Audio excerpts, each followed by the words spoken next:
Test, Test. Hm.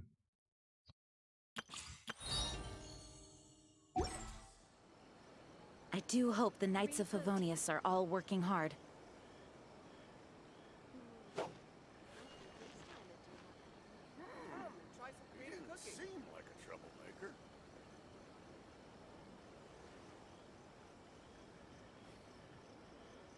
Musik hat aufgehört. Spieler hat keinen Bock mehr, Musik zu spielen.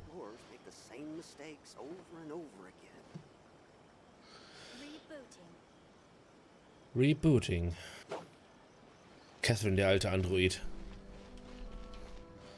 So.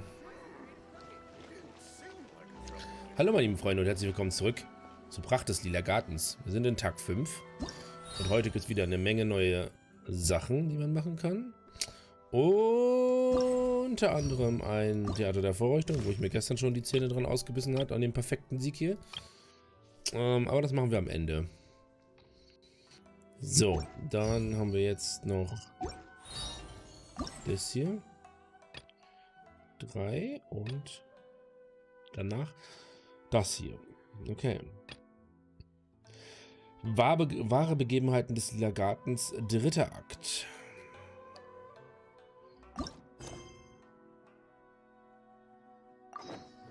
So, warte bis 7. Ich glaube, ich muss darüber.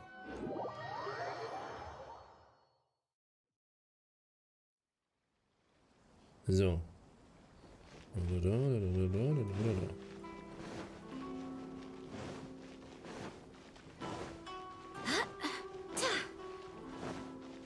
Denke ich zumindest, oder? Kommt das ein Schiff? Ich denke schon. So.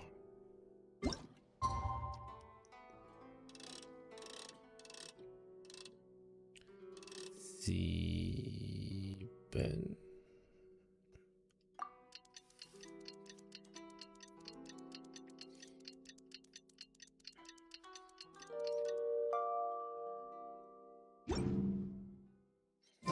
It's already time for us to be at the docks. Let's go.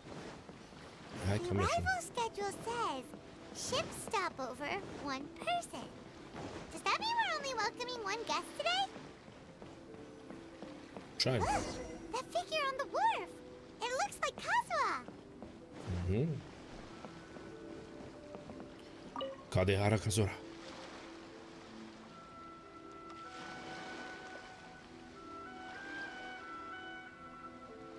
Greetings, traveler in Paimon. I heard there would be guides for the Iridori festival, but I didn't expect it would be you two. We didn't expect to see you either. Returning as a guest for the Iridori festival, no doubt. I was a little surprised myself when I received the invitation.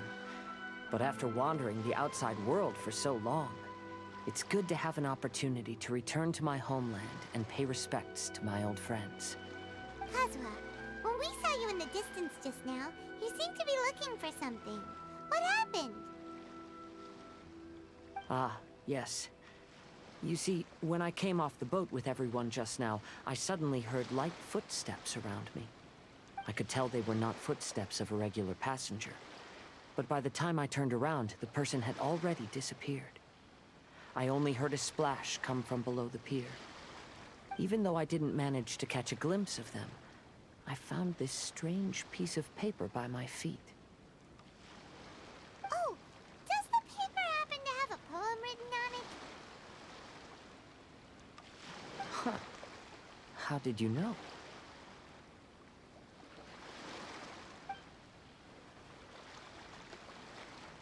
Fascinating.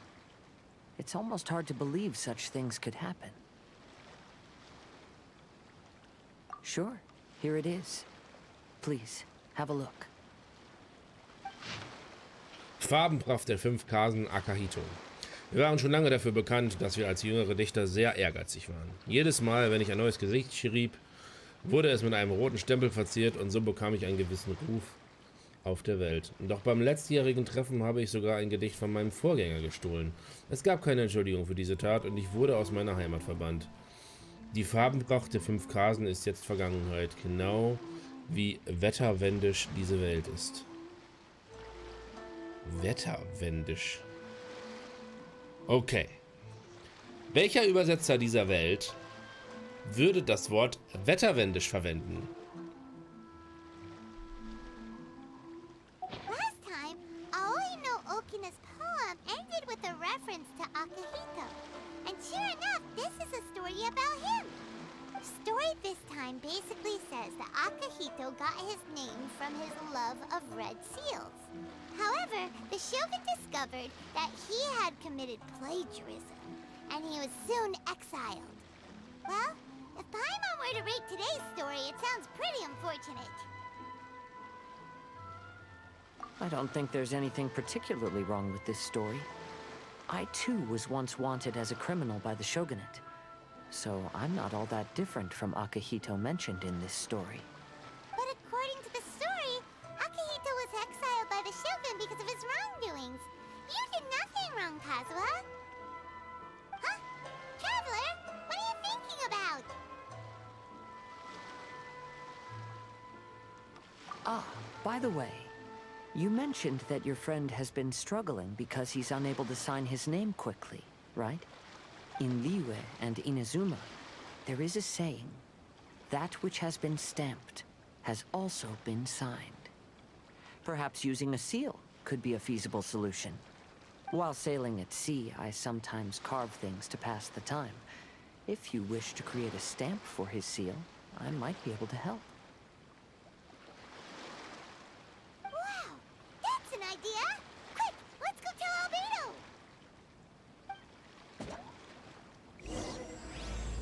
Ein neues Gemälde in blassem Rot.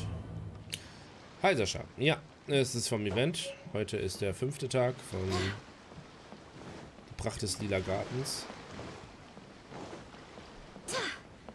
Und gibt eine Menge kleine Story-Geschichten. Eigentlich ganz süß.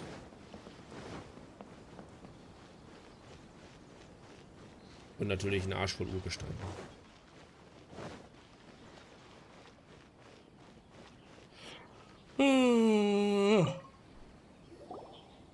Albedo, we figured out a way to help Shincho!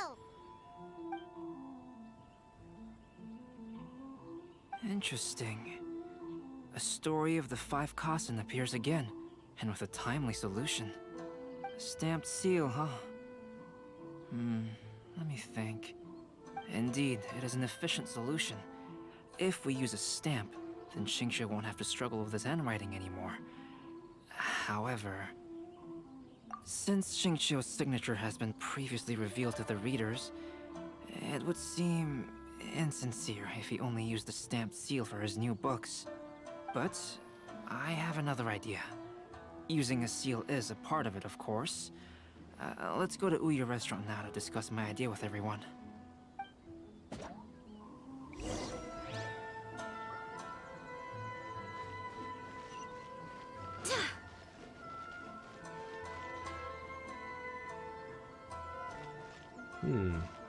Restaurant. Das ist etwas weiter weg.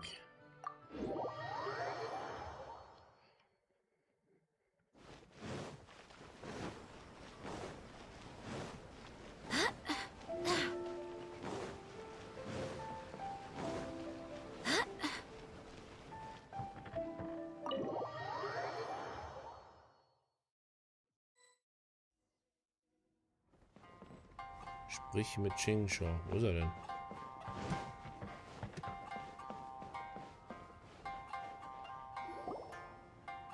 Yes, that's it, Jinyu.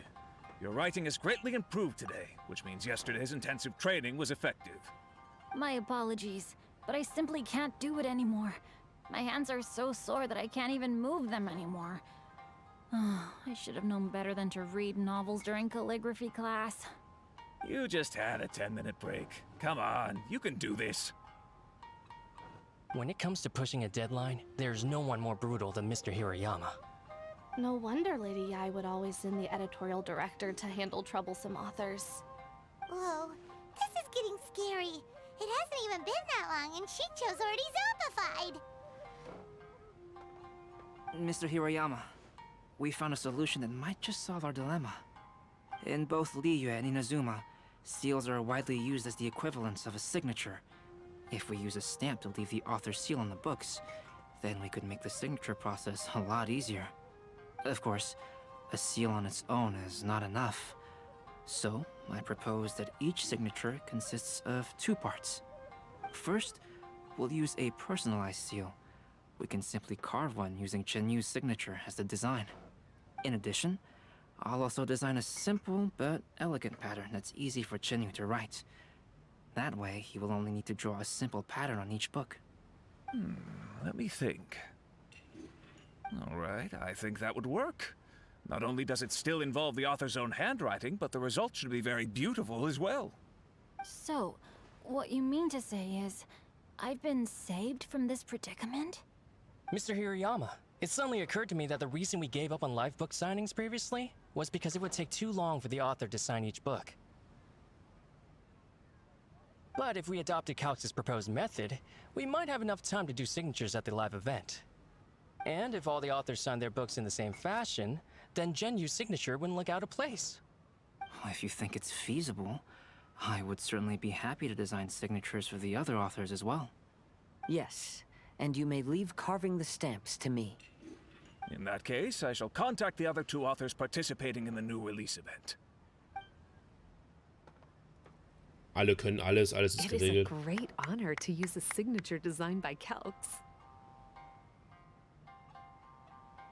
My pen name is quite complicated and isn't suitable for signing events. However, if we implement this new format, then it'll be a dream come true for me as well.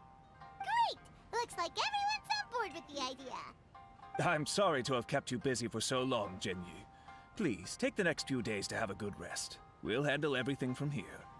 The books that Genyu already signed can be used as special prizes in future events held by the Eye Publishing House. We did it. The event is saved.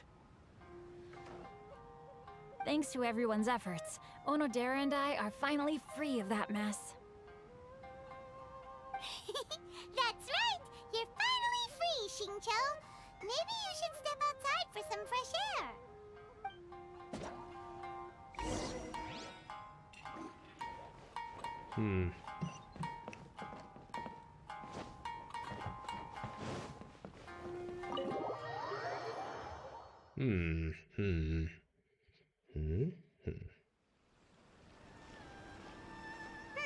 We still have some time to burn. Where should we go next?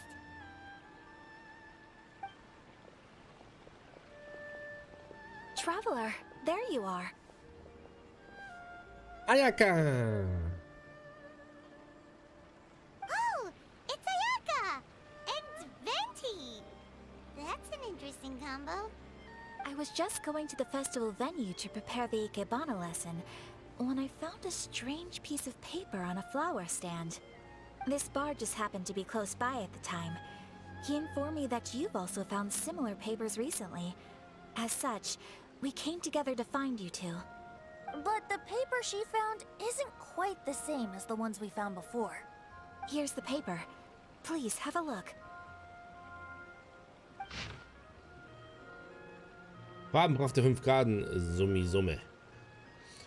Der klare Bach ist ein gutes Ende für die lange vergessene Gesichtssammlung, wo eine klare Welle die verborgene Wahrheit enthüllen wird. Alles klar. Noch irgendwelche Fragen? All the poems we found before were roughly the same length, but this one is only 2 lines. And even though there are only 2 short sentences, neither of them are next to the title or centered on the page. The position of the writing seems to indicate that there is other content written on this paper besides these 2 lines. If we take the poem literally, it reads, "Dip this paper in water and see the truth naturally appear." Speaking of which, I have an ancient text at home, specializing in ancient and exotic stories. It mentions a special ink that will show itself when wet and disappear when it's dry. So, shall we give it a whirl? It just so happens that there's a pond nearby.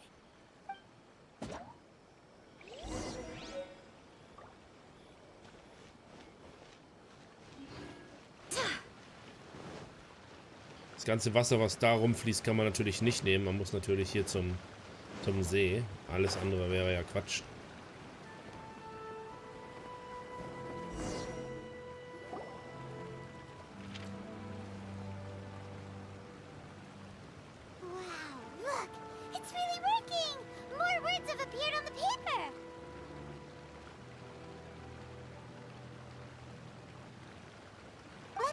see what it says.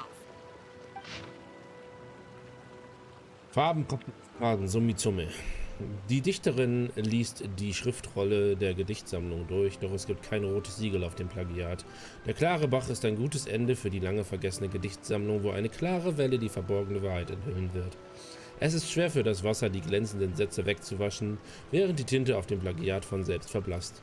Eine Okina kam vorbei und schrieb ein Gedicht in Erinnerung an den alten Freund.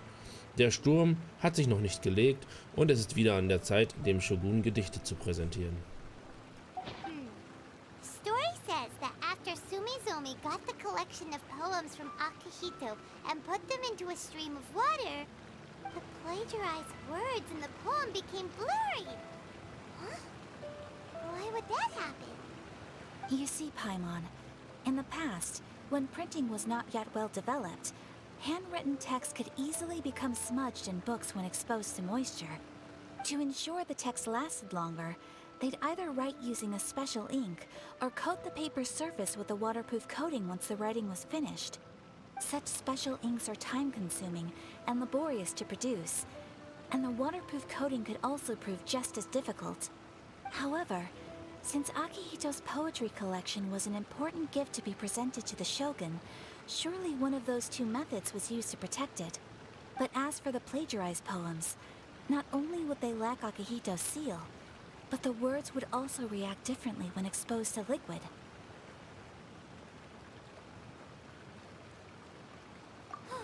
Which means Akihito didn't plagiarize his work. He was set up! Yes, it appears that this is the truth that Sumizome's story is trying to convey. Although the story is saddening, I've decided on the subjects to use for Akihito and Sumizome's portraits. Kazuha, Ayaka, would you be willing to be the models for my paintings? I would be delighted. Yes, as would I. There you go. The next two portraits should be ready in no time. Yes. And now that all 4 stories have all been collected, the story of the 5 Kasen is now fully completed. Das glaube ich nicht. Long ago, Inazuma had 5 legendary poets. People bestowed upon them the title of the 5 Kasen. One year, the poet Suiko made his way to Tenshukaku and presented the Kasen's work for the shogun's perusal. But a page from the works of Aoi no Okina had been torn out, and Suiko was questioned regarding the matter. Suiko pleaded guilty. He admitted to drinking at the tavern the night before, and vaguely recalled a mysterious figure approaching while he was intoxicated. That figure was none other than Aoi no Okina himself. This turn of events had begun with an unnamed individual, under whose coercion, Aoi no Okina was forced to take drastic measures to retrieve a page of poetry. He knew nothing of this individual's true intentions. All he knew was that the poem had to do with an old acquaintance, Akihito. Akihito had once belonged to the 5 Kasen. Each poem he composed, he marked with a scarlet red seal, hence the Aka in his name. Such a distinguished writer was he, and yet one of the poems he had submitted the previous year was found to be plagiarized. Akihito was exiled for his crimes, and only 4 of the 5 Kasen remained. Sumizome went over Akihito's poems and noticed that the plagiarized poem lacked his seal. She immersed his poetry in a stream nearby, and only on the plagiarized poem did the ink run. Aoi no Okina passed by and witnessed Sumizome's doing, which he then recorded in a poem. Thus transpired the events of Suiko's poetry submission, and this is where the story comes to an end.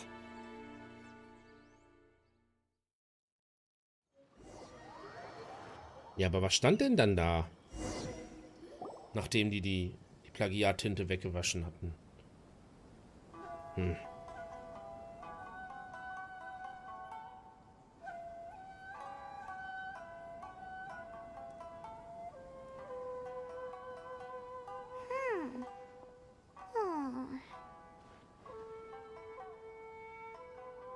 Yeah, since we completed the story of the 5 Kasen, there's still one thing Paimon hasn't been able to figure out. One of the 5 Kasen is called Kuronushi, right? It's just that, how could the story of the 5 Kasen finish without him appearing at all? Oh, have you really not noticed? Huh? Not noticed what? This is no time to be playing games, Tone-Deaf Bard! What he means is that the story of Kuronushi was already embedded within the 4 poems. Huh? Really? That's right. The key lies in the poem that Aoi no Okina wrote after seeing Sumizome rinsing the poetry collection. An average person could never understand the scene of a young girl washing Akahito's poetry collection in a stream. Even Aoi no Okina couldn't figure out the meaning behind Sumizome's actions. He was simply reminiscing and thinking about his old acquaintances. However, for the perpetrator who framed Akahito, it was completely obvious. He was worried that if this poem was seen by the Shogun, then the Shogun could discover the truth behind the plagiarism incident. If that happened, then he'd be finished. So, in desperation, he threatened Aoi no Okina to make him tear out this poem. Which means, the one who threatened Aoi no Okina is the same person that framed Akahito! What? Kuronushi? That's right. Though there are only 4 poems, they still managed to tell the complete story of all 5 Kasen. Since the Shogun mentioned in the poems is certainly not the one of the 5 Kasen, the only character left is the mysterious one with an unknown identity. Oh, okay. Paimon is finally starting to get it now. However, this also brings something else to mind. The story of the 5 Kasen has more or less reflected everything that's been happening around us lately. Which begs the question, is there a Kuronushi in our world as well? A Kuronushi? In our world? Speaking of which, I wonder if our dear Kazuha has come up with anything. Oh, right! Kazuha! He's been pretty quiet this whole time. Let's ask him!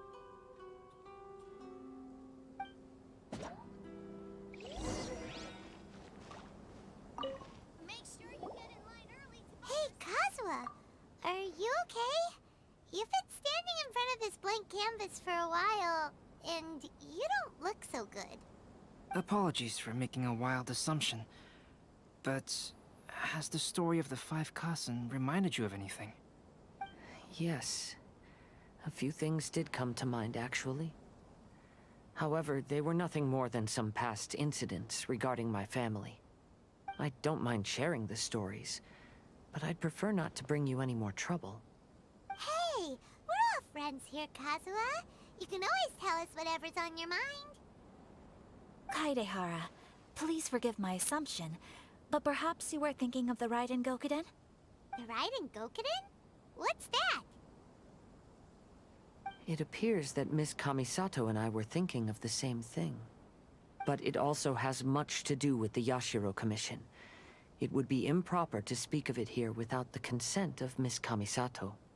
It's fine. Those of us here are all trustworthy, so there isn't any harm in it.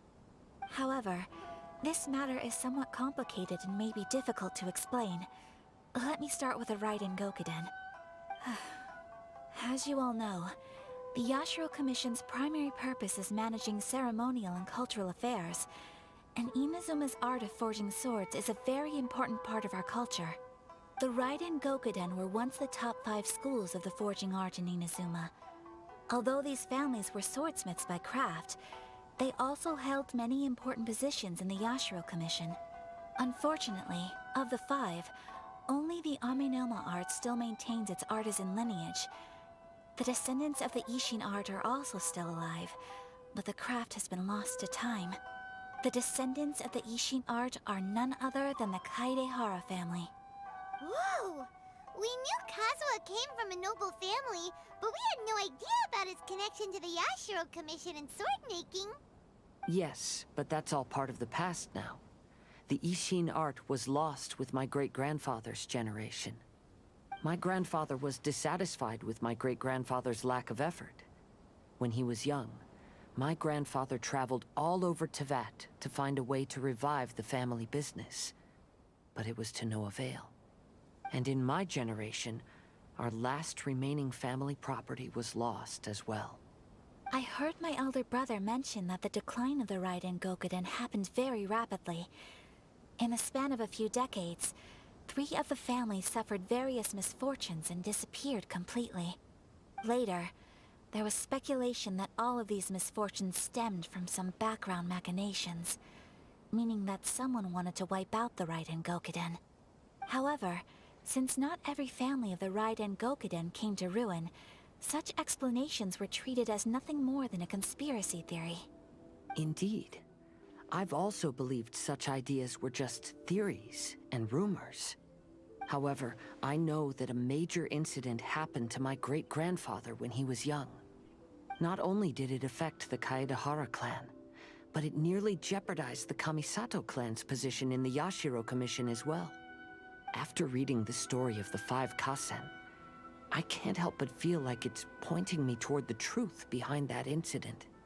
What exactly happened to your great-grandfather, Kazuha? I still can't say. I need to speak with someone to verify the details.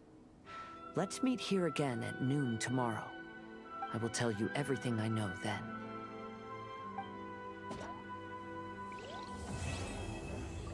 Ein neues Gemälde im blassen Rot abgeschlossen. Nicer Scheiß. So. Oh, jetzt haben wir direkt 2, hä? Oh. Geh voran, goldener Wirbelwind.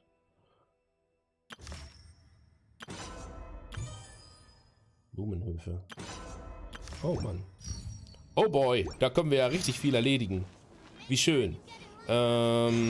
Ist das die Quest, die ich da... Muss ich mal eben gucken. Ne.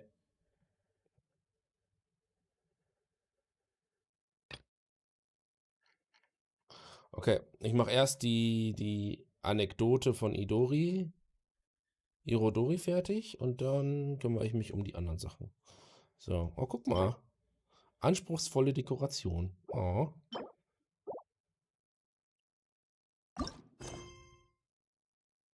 Gucken wir uns erstmal das an.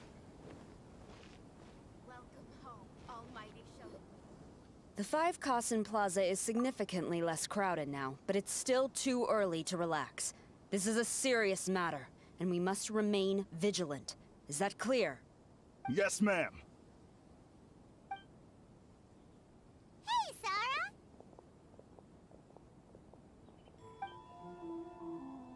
Oh, it's you. Do you have something to report? Really? Good. The Tenryou Commission has a responsibility to ensure public order and security during the Irodori Festival. If anything comes up, come to me. Oh, you look really busy. Has something serious happened? Nothing serious, really. We've just received a lot of reports in the past few days over things like line cutting, reselling goods at inflated prices, even troublemakers hogging the photo board. All minor incidents, but it all adds up to create a lot of work for a lot of people. Still, I take the fact that so many people are turning to us for assistance as a sign that the Tenryou Commission is gradually regaining the people's trust. The Shogun gave us orders to provide security at the Irodori Festival. This is a rare chance to change people's perception of the Tenryou Commission, so we cannot afford to slip up. Even if it's tiring work, we must rise to the challenge. Well, no matter how busy you are, at least you still found some time to come here and buy an Almighty Shogun figurine, right? We want to buy one too! What do you mean, figurine? I'm just patrolling these parts. In fact, I was just about to leave. No need to be shy. Actually, Miko told us that you got up super early this one time to make sure you could be the first in line to buy one of these figurines. That Lady Gucci, how could she disclose... Never mind. To be clear, I have no intention to hide that which I do out of reverence alone. But there is one thing you must be corrected on. Oh? What is it? That is not a figurine. It's a statue of Her Excellency, the almighty Narukami Ogosho, God of Thunder. Do I make myself clear? Almighty Narukami got it. This particular statue of Her Excellency, the almighty Narukami Ogosho, God of Thunder, is a brand new addition. There will only be 300 available in this batch, and there is a limit of 1 per customer. Many people have been lining up since well before dawn to acquire one. I'm afraid if you're only showing up now, you're probably too late. Oh, really? So you definitely must have gotten here pretty early too then. Did you manage to get one yet? Normally, of course, I would come to purchase one myself. But on this occasion, my duties at the Ihra Festival had to take priority. We are required to report for duty long before the shops open. It is regrettable, but I had no choice but to forego the chance this time. Aw, what a shame. So instead, I had someone purchase one on my behalf. Oh, right! Wait, you can do that? Didn't you say they're limited to 1 per customer? This figurine is super popular. It must be pretty tough to find someone happy to buy one for you and not for themselves. I anticipated the same at first, but Lady Guji Yae found a professional to assist me, saying she appreciated our tireless efforts during the festival period. I don't know who the professional is. I assume it would be either someone from the Grand Narukami Shrine or from the Yashiro Commission, but I did not ask. Given the time, I believe they should have completed the purchase by now. I am fortunate to have had Lady Guji's help this time. I likely would have struggled to find a candidate on my own. As well as being willing, they would need to be an early riser, and also tall enough to beat the crowds to the top shelf items. Early riser and tall.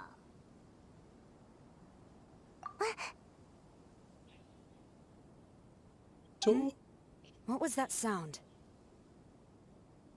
Really? Well, never mind. I have been here long enough. It's time for me to head to my next patrol zone. Stay safe during the Ihra Festival. Sayu.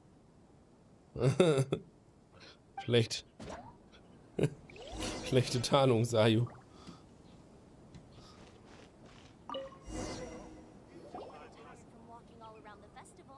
Uh-oh, you found me.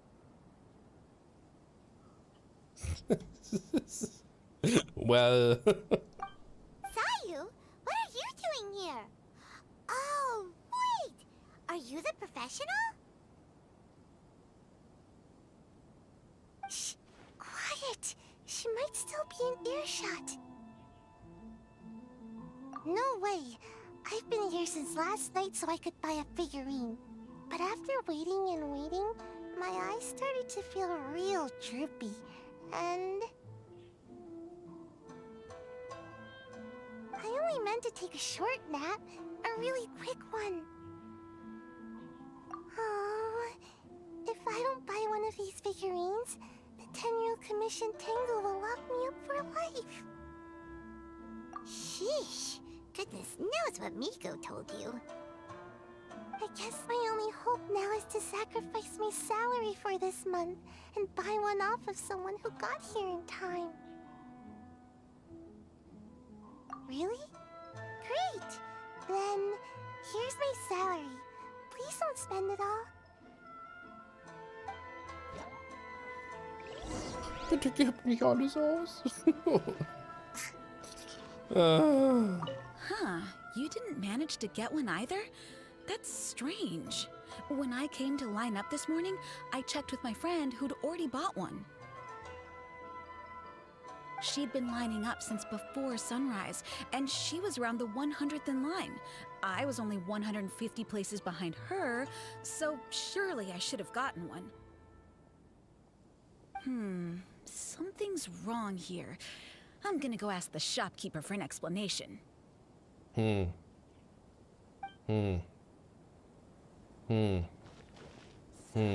Fischig. After coming all this way to Inazuma, and especially getting up early, I still walk away empty-handed. The first batch was smaller than I expected, and who knows when the next batch will come out. Well, since I'm here now, I guess I should buy some other souvenir instead.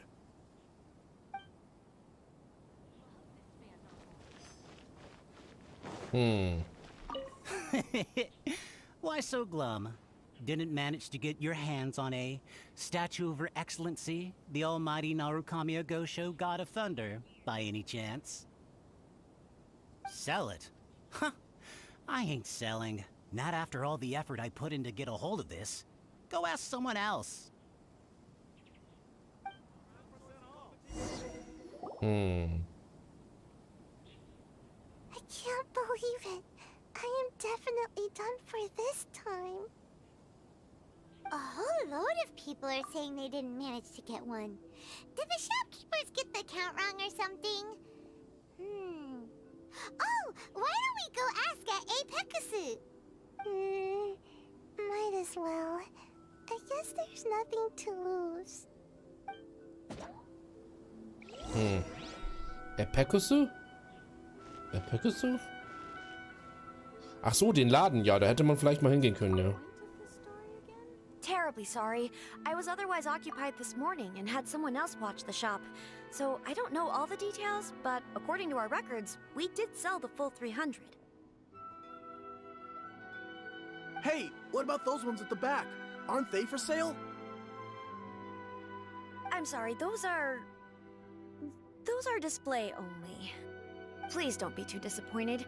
We're only selling a limited number of these statues at the festival, and this was only the first batch.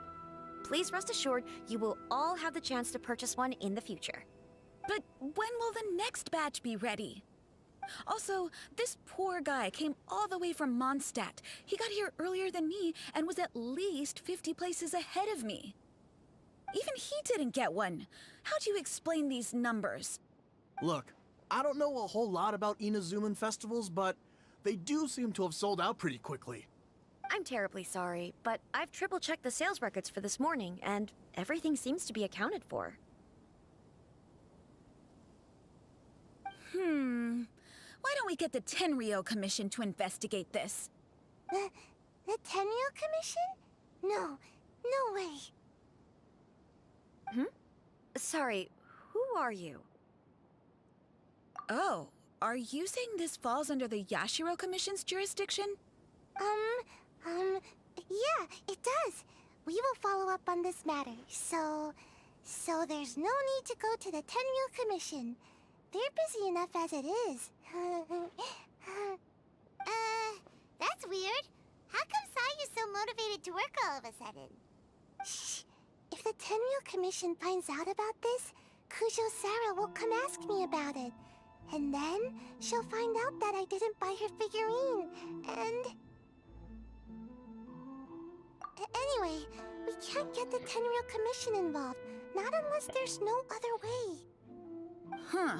Well, since someone's already on the case, I suppose I'll just wait for the findings.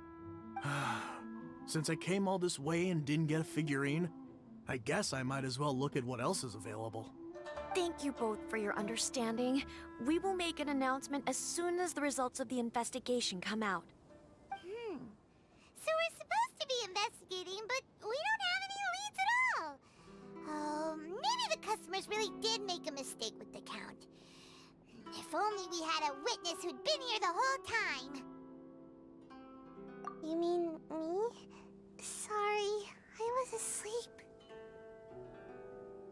Did I hear anything? Let me think. I'll take these, please. Thank you for your patronage. Please come again. Thank you. Patronage. Oh yeah! Now I remember. I heard thank you for your patronage over and over again this morning. Huh? How many times? 300?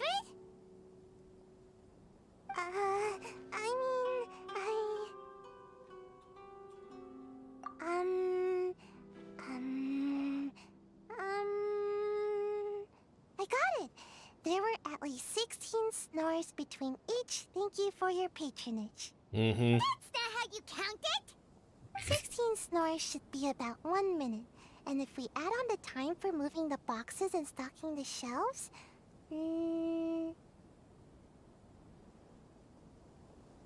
Right! Sales only started about 4 hours ago, so there's definitely a problem with the amount. Ah, das ist logisch. Natürlich. Which means, even though I only woke up just now, I still have a chance of getting my hands on one. Maybe. Well, anyway, maybe I failed my mission because a bad guy did something tricky, not because I was being lazy. So then, who's the bad guy? Gute Frage. Well, the shop was pretty strict with this promotion. Not only was there a 1 per customer limit, they even checked people's identity. So there's no way anyone could have bought more than one. And with SARS people patrolling the area, no one could have cut the line, right?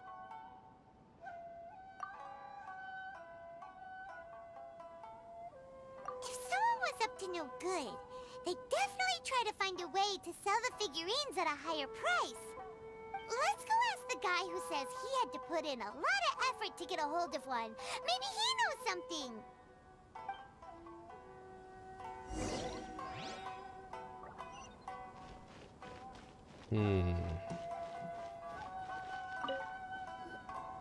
Huh? You want to know how I got my hands on the statue? Dream on. Huh? Why? It's not like we're trying to buy yours off you. It's a no, okay? No more questions. Huh? How come? How did you know? Huh? Oh, right.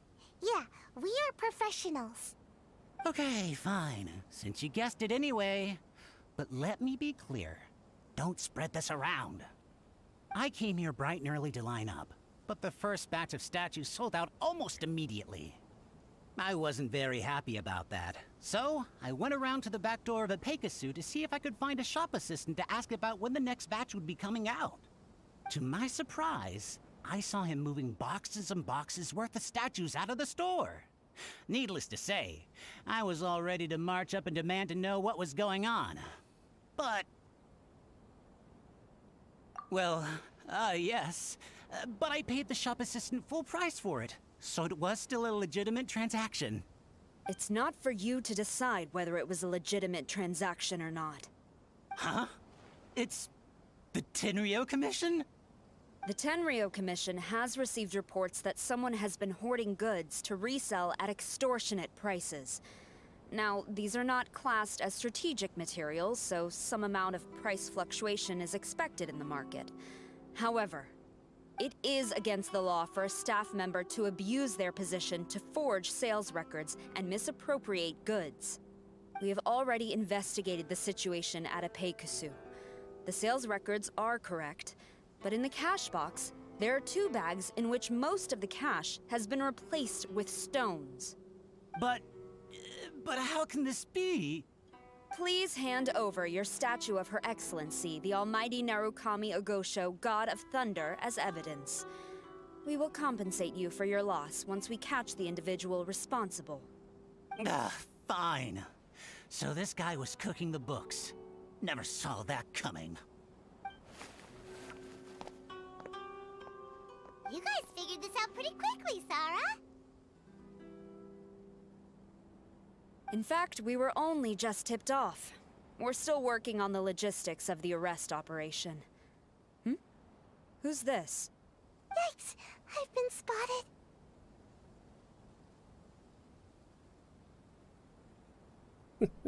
Steht da einfach. Oh, ich wurde entdeckt. Oh, you must be the professional Lady Guji hired. I was just wondering why I hadn't seen you yet. We were investigating the missing figurines. Oh, I mean, statues of Her Excellency, the Almighty Narukami Ogosho, God of Thunder. Is that so? Then thank you. The Tenryou Commission will take over from here. Rest assured, we will get to the bottom of the matter.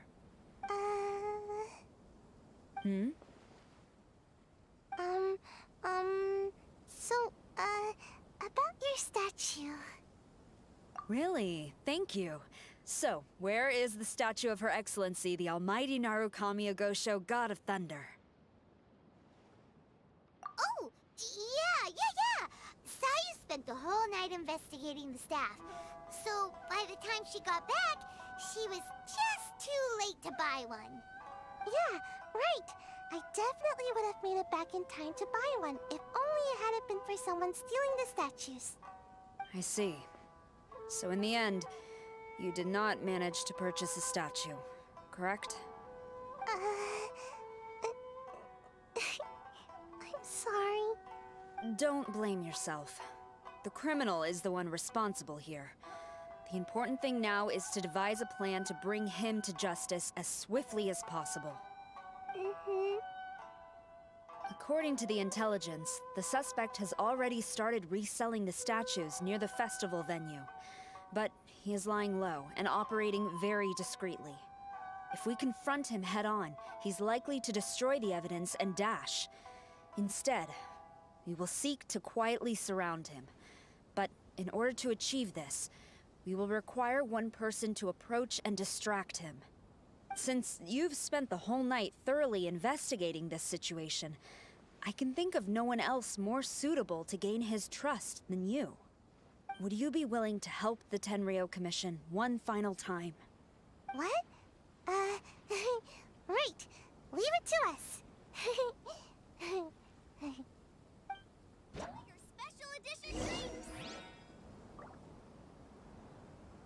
Welcome home, Almighty Shogun. Our crowdsourcing competition is now underway. Take part and win prizes. If you're tired of walking all around the festival, how about you sit right It's time to move on. We shouldn't stay here. So, sorry. We shouldn't stay here. Okay. Wer hat die Figürchen geklaut? Wer hat die Figürchen geklaut?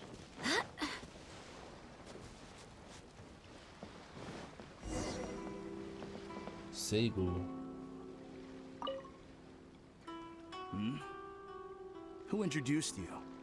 I'm trying to keep a low profile here, so I'm afraid I don't take any new business except for referrals by existing customers. That guy. Fine.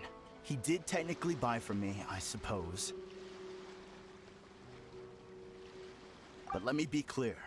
This product is highly sought after right now. I can't sell to you at the same price he paid. The price has gone up again? But it's only been a few hours! Well, you can take it or leave it. Believe me, there's plenty more room for upwards mobility on the price. It just so happens to be in my interest to get these off my hands sooner rather than later. Besides, good luck trying to find anyone else out there selling. We gotta keep negotiating as long as we can. I don't have time for this. Just name your price.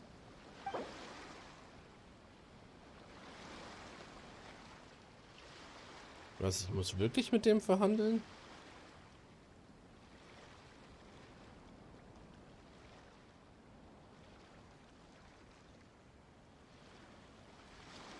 Hey, at that price, why don't you just ask me to give it to you for free?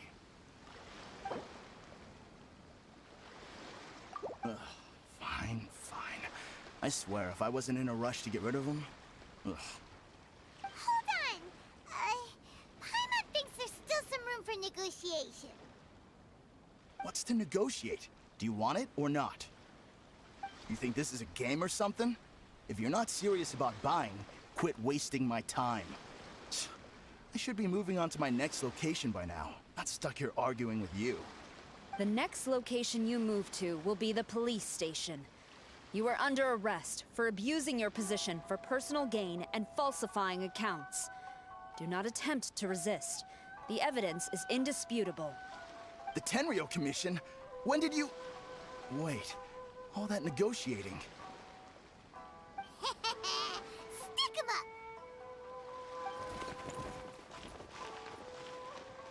Thank you for your help. The culprit has revealed the location where he stashed the statues, and we have sent people to collect them. Great! So once Epekusu has counted the goods and stuffed the shelves, we can get back in the line to buy one, right? This time, I must complete my mission. I'm afraid it's not that simple. The stolen goods will have to be kept as evidence at the police station for some time. They will not be available for purchase in the immediate future. Paimon can't believe it! I would be grateful if you could inform the shopkeeper about this. I should return to the station and see how things are going. Although Sora didn't say anything, she seemed a little disappointed, don't you think? Aww. Is there really nothing we can do? Bestimmt. I see. Thank you. We'll make a compensation plan and announce it as soon as possible. Wait, hold on. Although this statue of Her Excellency, the Almighty Narukami Ogosho, God of Thunder, was only intended as a display item... Yeah. Now that I think about it, why don't you have it, as a gesture of my gratitude? After all, it was our negligence that caused trouble for you all on this occasion. This is just a small gift, a mere token, but I do hope you can accept it. Really? Sounds good. As long as we give this to Sarah, my mission will be completed. Uh-oh. I've been so nervous all day, and now I can finally relax. I feel really tired all of a sudden. Please, take this figurine to the police station. Sayu, signing out. Signing out. Die Arme, ey, die hat doch irgendeine Form von Narkose oder so. Narkolepsie.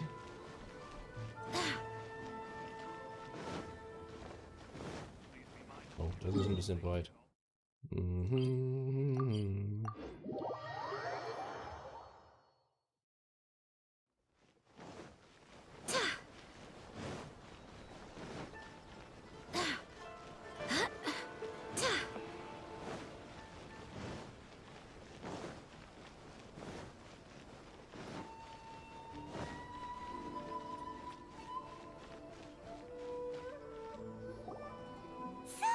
Look what we brought you! Oh. Is this?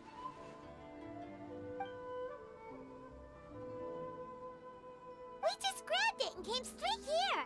But now that Paimon takes a closer look at it, it's really well made! Of course. This is a prototype designed by Yae Publishing House's top artist and crafted by the most skilled lacquerware master in Inazuma City. Otherwise, how could one hope to capture even 1,000th of the Almighty Shogun's majesty? Let alone maintain it.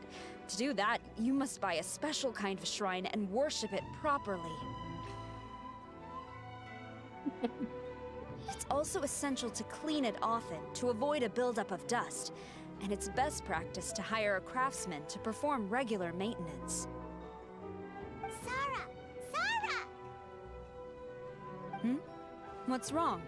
These are the 5 principles for maintenance of the statue of Her Excellency, the Almighty Narukami Ogosho, God of Thunder. And I haven't even finished explaining the first one. I never knew there was such a fuss over these tiny figurines. I'm surprised Miko never mentioned it to me. Your Excellency, this is most unexpected. I had some spare time, so I decided to come out for a stroll. Oh, did you buy this figurine yourself? It was him. Hey, what? What? Huh. I didn't know you liked little trinkets like these.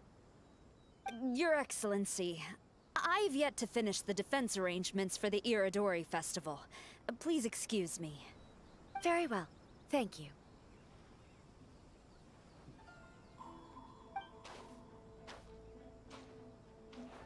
Watching Sarah leave, she looked kinda sad. I have another such figurine in Tenshukaku, a sample sent by Yae Publishing House. I don't need it, so I think I'll gift it to you. I shall not go back on my word. I have committed to giving it to you. What you choose to do with it is your business. You're quite free to give it to somebody else, if you wish. Or to save you the trouble, I can have someone from Tenshukaku deliver it directly. But, of course, your name will have to be written as the sender. Why does all this have to be so complicated?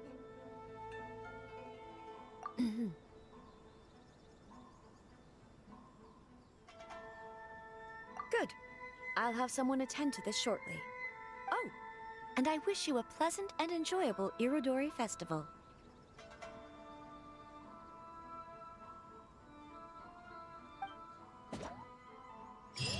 Das wünsche ich dir auch, Shogun.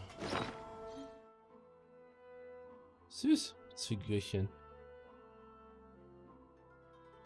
Almighty Narukami Ogosho, God of Thunder.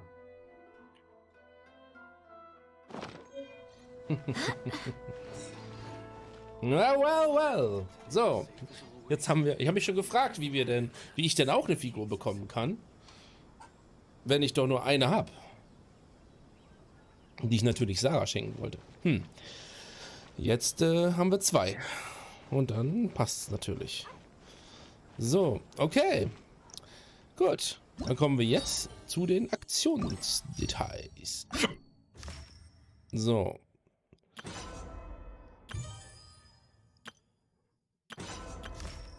Dann fange ich hiermit an. Damit kenne ich mich ja wenigstens aus. Hallo, Minty. So. Mal gucken, mit was für Bullshit wir uns heute rumschlagen dürfen. Na, guck mal, da ist der Blumenmann. Okay. Aber ich mache erst Theater Mechanicus. Ich weiß aber nicht, ob ich heute wieder einen perfekten Sieg mache. Das war schon recht nervig gestern. Es sei denn, mir fällt sofort eine Strategie ein. Aber okay, wir haben... Mann, warum... Okay. Nervt mich jetzt schon. Wenn du Gegner besiegst, indem du sie stürzen lässt, kannst du Vorrichtungspunkte erhalten. Okay.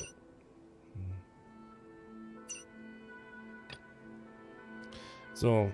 Das war aber, wohin der Wind weht. So. Es gibt in dieser Partie einige Gegner, die die Fertigkeit Formationsbrecher besitzen. Sie zerstören außer Sprengfalle Ausbreitung alle Vorrichtungen in ihrer Nähe. Du kannst durch Besiegen der Gegner Vorrichtungspunkte erhalten, wenn es aktuell weniger als 10 Vorrichtungen gibt.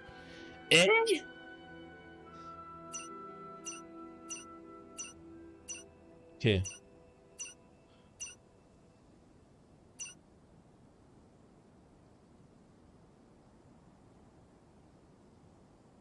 Es gibt diese Primärgegner, die die Formationsbrecher besitzen. Ach du Scheiße, warte mal.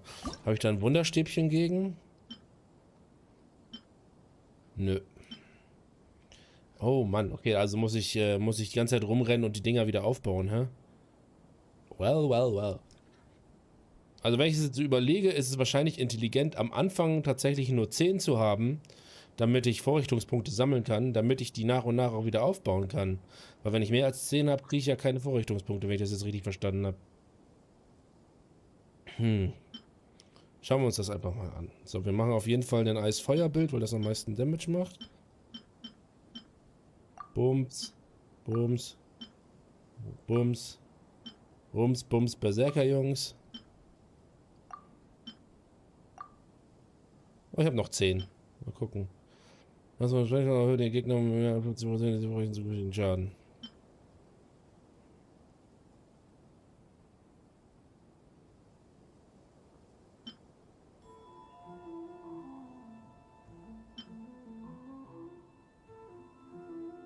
Sprengfallen, die wieder auftauchen.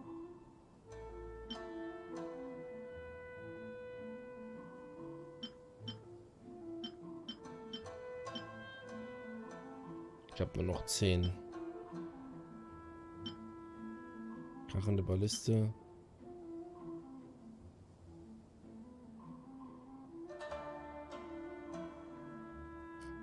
Die beiden hier unten sind sinnfrei, ne? Na gut, wir probieren es einfach mal. Gucken mal, was dabei rauskommt. Ich habe mir die Map noch nicht angeschaut. Mal gucken. Ich habe ja 10 Minuten Zeit. So.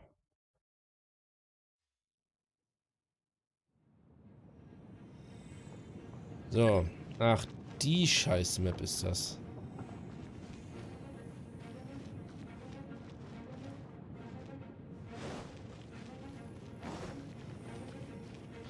Ich erinnere mich gut. Ich habe auch nur... Oh Gott, ist das alles eine Kacke. Hier ist ja alles schlecht gestellt. So. Moment. Habe ich da oben noch Slots?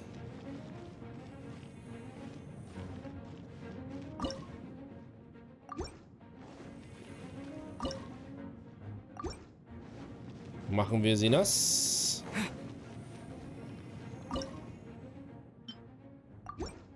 Drehen wir sie ein.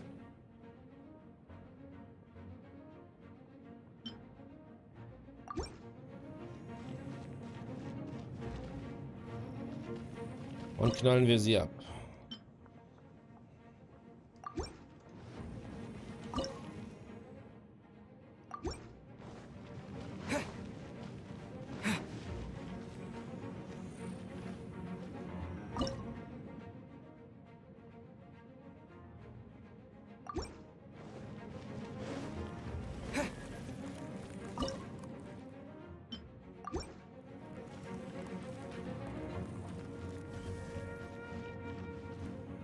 So, jetzt habe ich 10 Vorrichtungen. Jetzt würde ich tatsächlich noch Dingens bekommen. Und da haben wir eine Sprengfalle, da haben wir eine Sprengfalle. Ah. So, dann gucken wir mal. Gucken wir mal, was dabei rauskommt. Ich mache hier noch einen Engpass. Damit die da in der Mitte durchlaufen.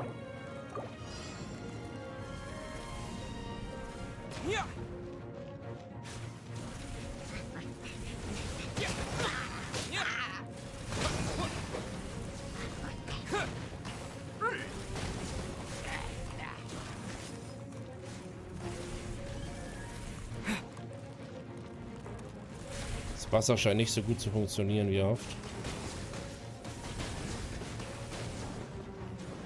Das funktioniert gar nicht. Geil. Okay.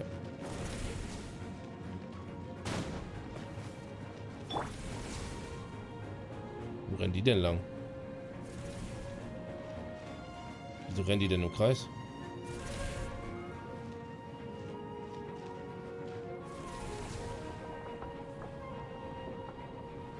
Jetzt rennen sie hier rein. Okay.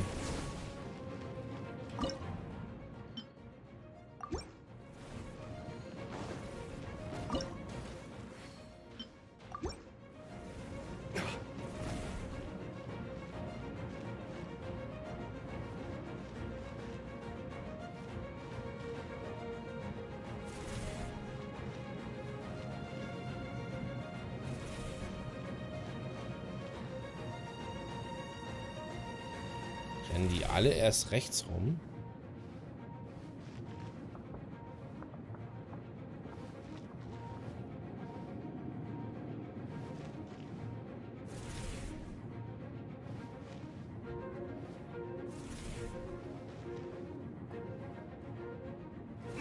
Guck das jetzt nochmal nach. Die rennen erst.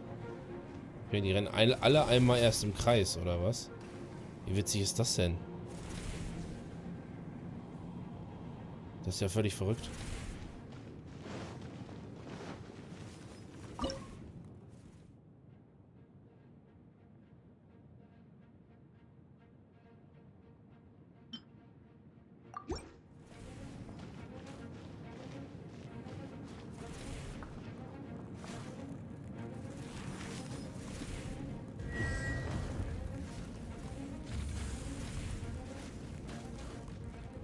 Ich habe Zeit, ein bisschen auszuprobieren. Denke ich.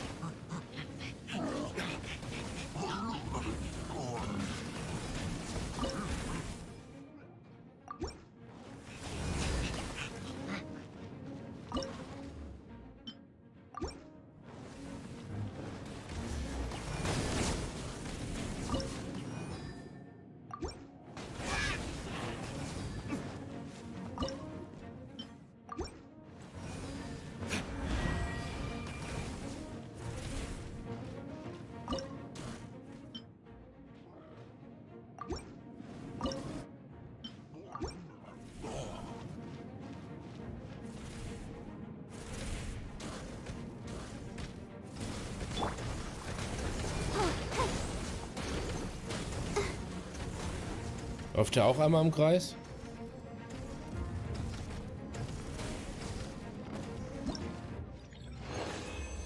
Okay, es war tatsächlich nur der eine, der da durchgerannt ist, oder was? Der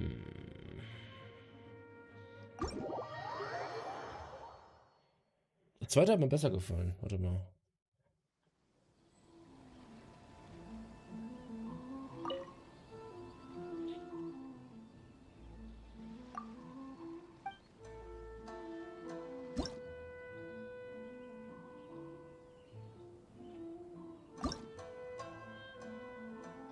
Das ist die Frage, brauche ich hier von irgendwas nicht? Angriffsgeschwindigkeit erhöht.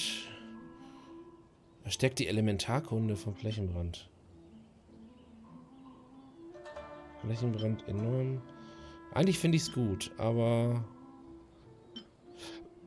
wäre gut, wenn die Sprengfallen hier wiederkommen würden. Aber das sind 40 Points. Keine Ahnung, wo ich die herkriegen soll.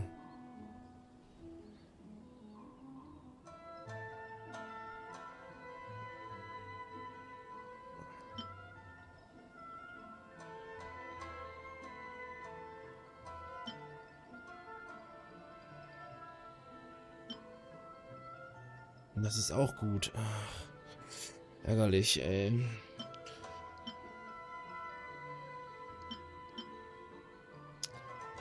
Ja, das kann ich im Dings considern. Wenn ich das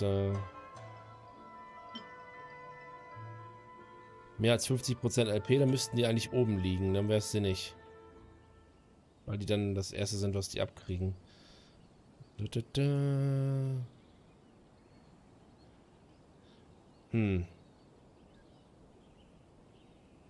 Aber wenn die erst einmal im Kreis laufen, ne? Ist ja... Wenn ich von Anfang an richtig baue, ist es kein Problem.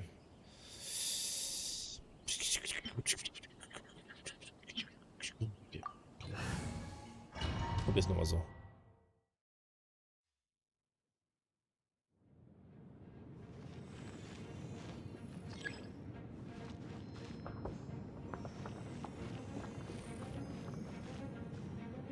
So wie ich das sehe, gehen die wirklich erst einmal im Kreis rum und dann hier raus.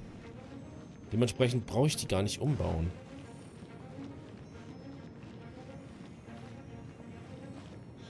Muss ich quasi nur alle nass machen.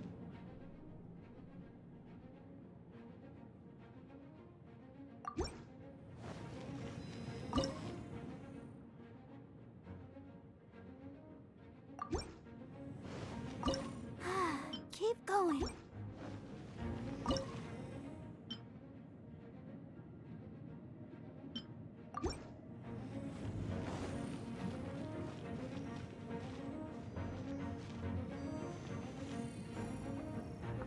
Das ist dann quasi meine letzte Instanz, okay.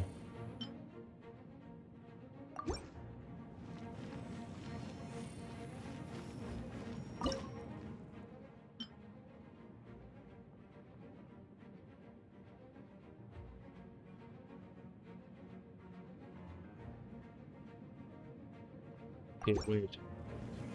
Ich verstehe, warte. Ich muss den einmal wieder abbauen. Damit ich erst ein paar Points sammeln kann und dann...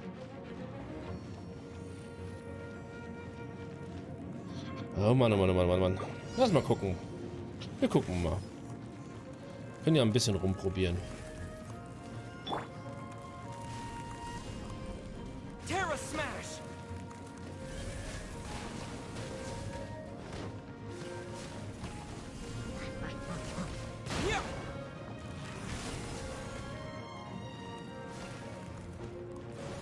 Das ist natürlich ein riesen Vorteil, dass die erst einmal komplett im Kreis rumrennen.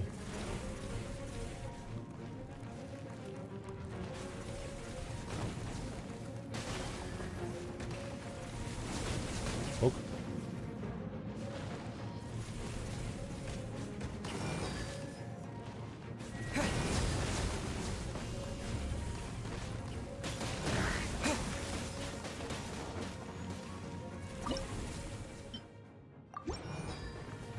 Ups.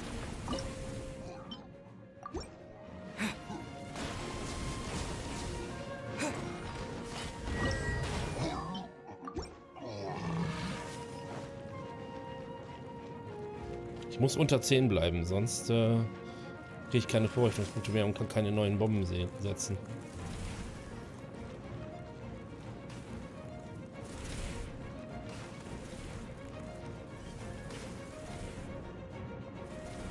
Er hat schon sein Schild verloren. Selbst von hier hinten machen die einen Flächenbrand. Das ist ja richtig nice.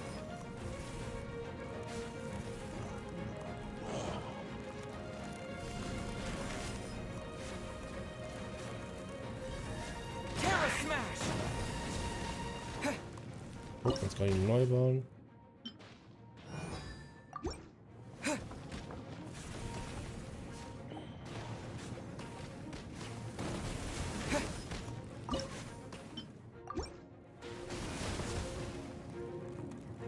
Kostet mich 25.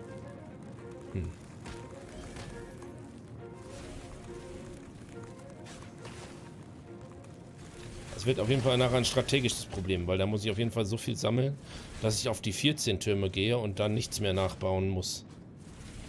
Aber da habe ich natürlich keine Sprengfallen mehr. Und das Problem ist, ich glaube, ich komme gar nicht auf 14 Türme ohne Sprengfallen. Ich komme nur auf 11.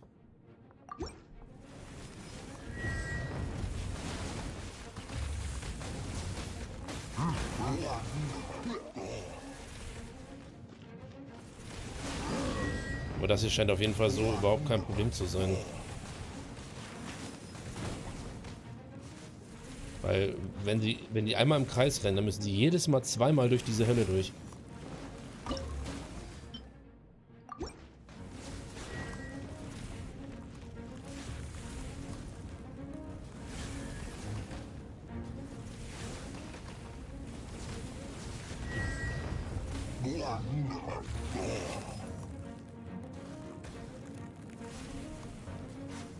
Der könnte halt jetzt ein Problem haben.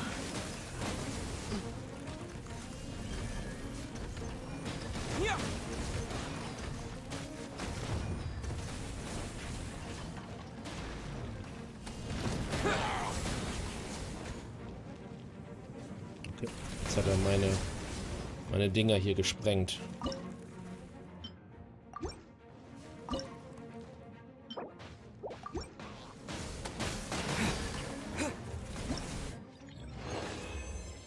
Also der Große hat tatsächlich meine Vorrichtung gesprengt. Okay, darauf muss man dann wohl aufpassen. So. Gut, das ging so. Jetzt ist natürlich die Frage, muss ich gleich gucken, wer alles da.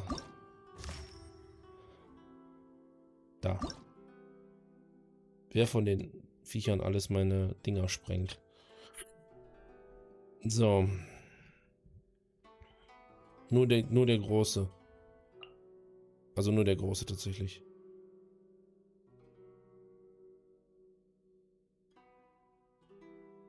Formationsbrüche. Das ist fies. Na gut. Okay, wie ist es hier?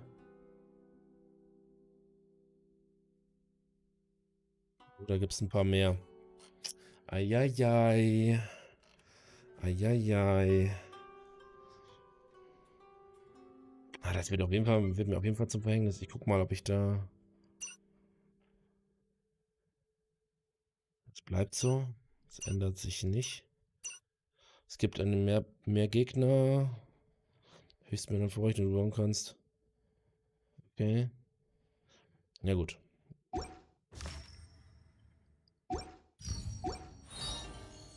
Gott, Kinder, ich möchte hier raus.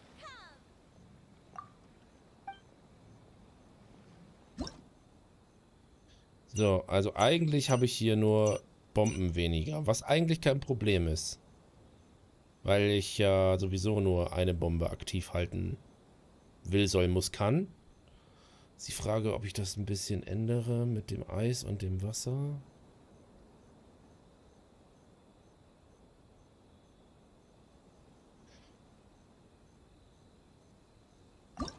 Schauen wir mal. Wir haben jetzt auf jeden Fall ein bisschen mehr.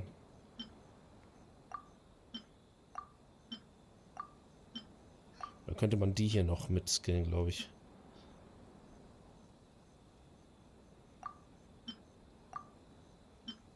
Oder die. Die wäre natürlich auch, die wäre es natürlich auch wert.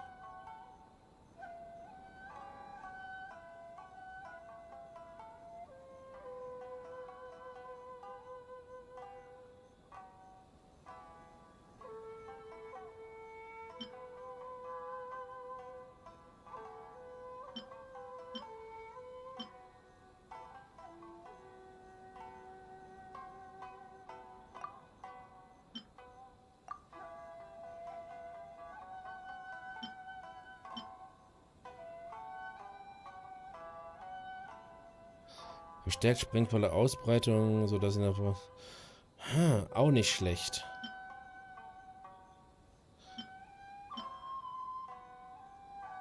Muss gucken, ob ich das brauche.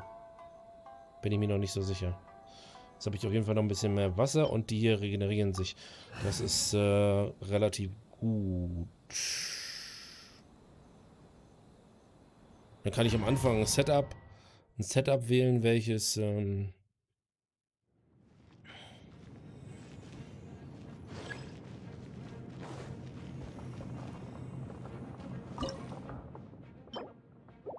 Wasser.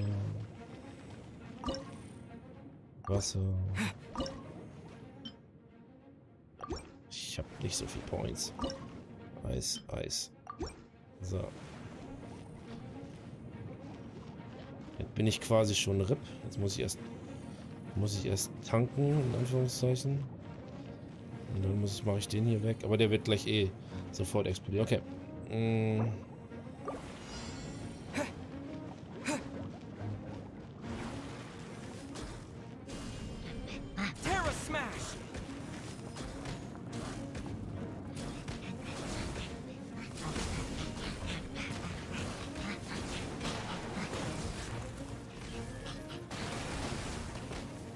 Es gab noch keine Vorrichtungspunkte. Kriege ich jetzt keine mehr, oder was? Scheiße, wieso kriege ich keine Vorrichtungspunkte? Oh Mann, ich habe irgendwas nicht bedacht. Ich habe doch unter 10. Oder muss ich jetzt noch weniger haben?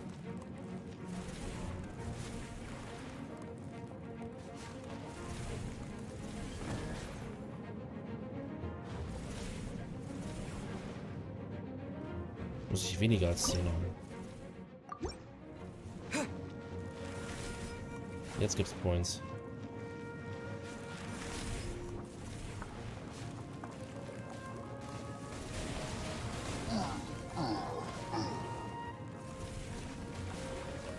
Ärgerlich, das hätte ich am Anfang wissen müssen.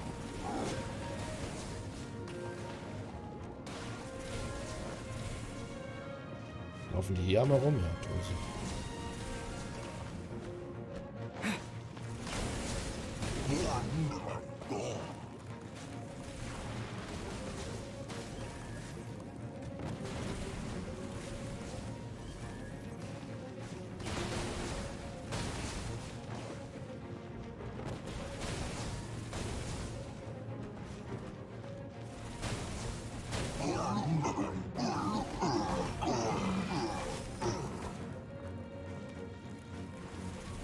Muss ein bisschen sammeln jetzt.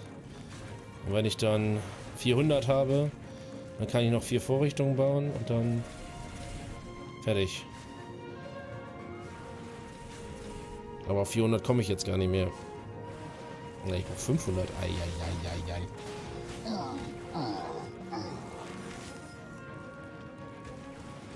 Da kommt ein großer. Der wird jetzt... das wird jetzt ein Problem.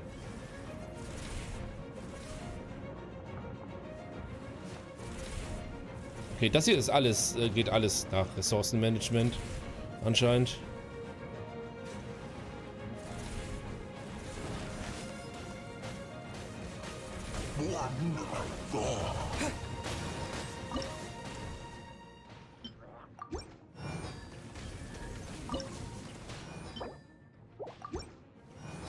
Ja. Die zerstört er auch alle.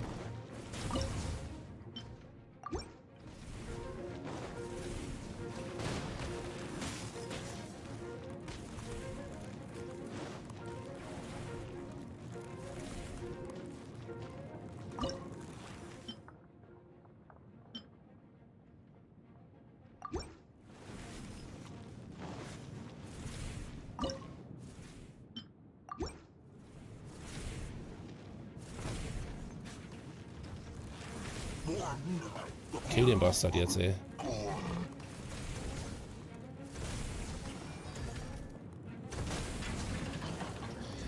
Holy crapsicle, ey. Aber jetzt kann ich keine nachbauen. Das ist ein Problem.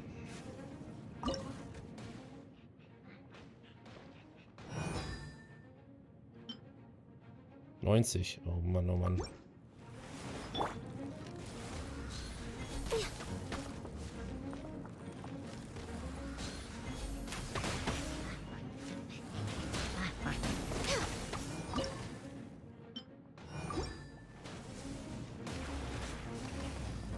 Next on the agenda.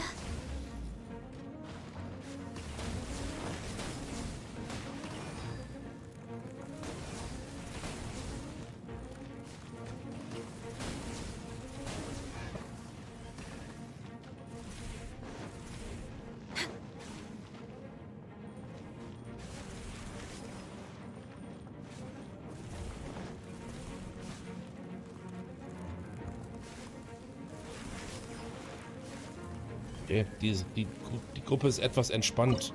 Das ist ein Riesenvorteil.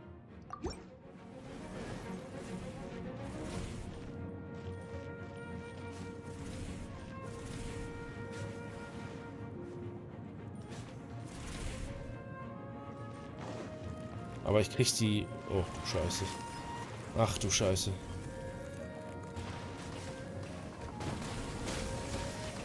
Ah, er zerstört die nicht, okay.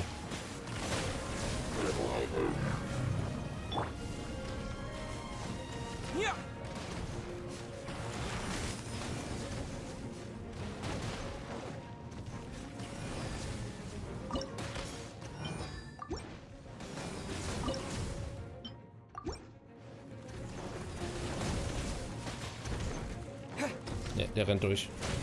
Scheiße, das war aber knapp. Alter, okay. Hier geht's alles nach Ressourcenmanagement. Das ist ein Riesenproblem.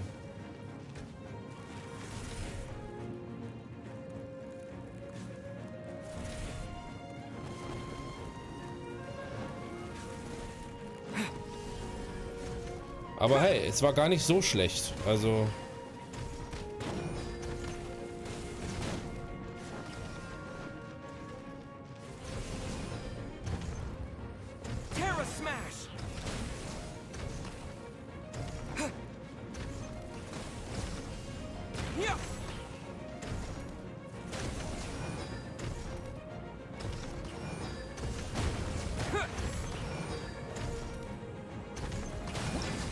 Der ist gestorben.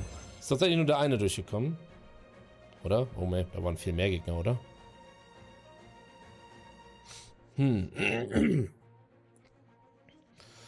Okay, ja. Da, also man muss die ganze Zeit Ressourcen aufbauen. Oh. Okay. Aber, ja, aber dabei kann mir ja diese Kombination helfen, wenn die Dinger sprengen, dass ich 20 Vorrichtungspunkte kriege. Das ist ja quasi eine unlimitierte Ressourcen. Also wenn ich das mit reinnehme, sollte es ja eigentlich gar kein Problem sein.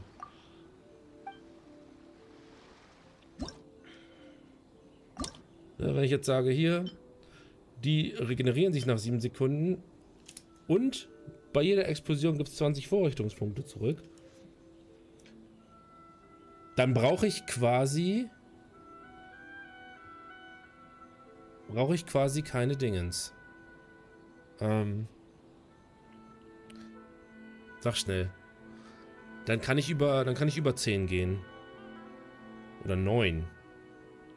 Aber dann muss ich das hier jetzt auf jeden Fall noch mitskillen.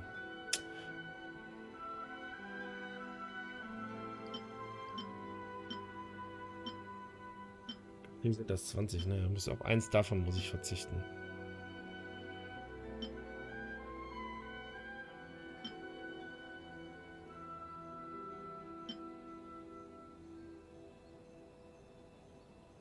Verzichte ich darauf. So.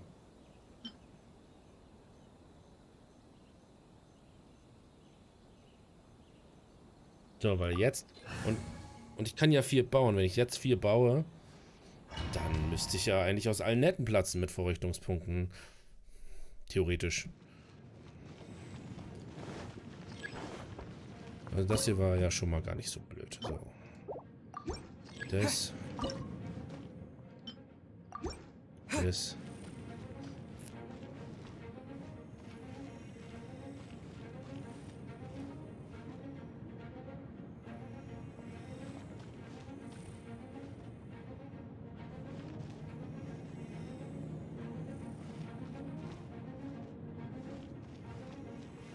Gute Frage. Ich guck mal, warte mal. Guck mal, ob es nur damit reicht.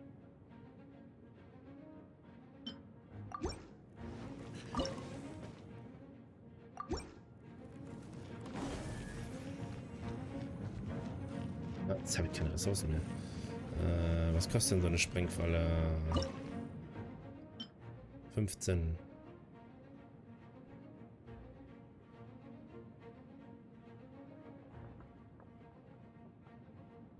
Heißt, wenn ich die bei abbaue, habe ich 80. Boah, ich kann eh nur noch 2. Okay, warte, dann baue ich hier einen ab. Wenn ich dann hier einen hinbaue. Boom. Und da. What? Ich dachte, die kosten 15. Die kosten 25. Ich kotze alles voll. Egal. Das müsste ja dann jetzt sofort funktionieren eigentlich. Ja. Ich hätte den links hinbauen sollen. Blöd von mir.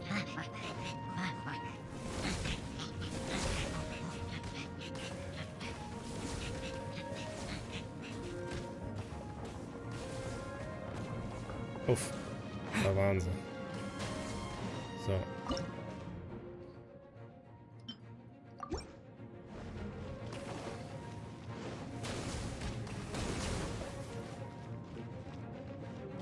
Da gab es wieder 20. Und da gab es wieder 20. Da gab es wieder 20. Boom. Und da gab es wieder 20.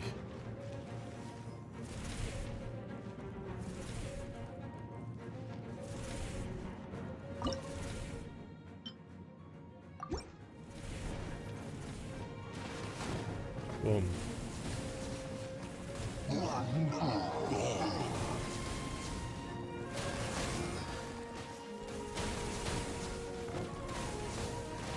Ich habe schon wieder einen Turm zusammen.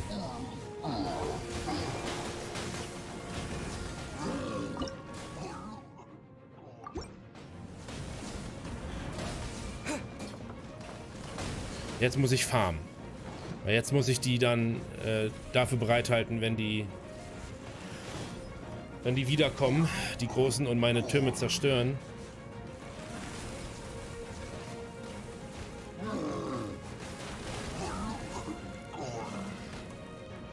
Dass ich die dann wieder aufbauen kann.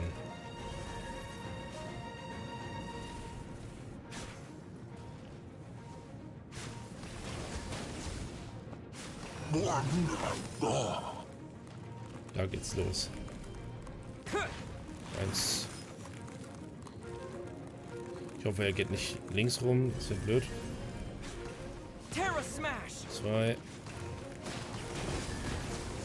Oh ja, er zerstört ja die Geoprodukte. Ups, Alter.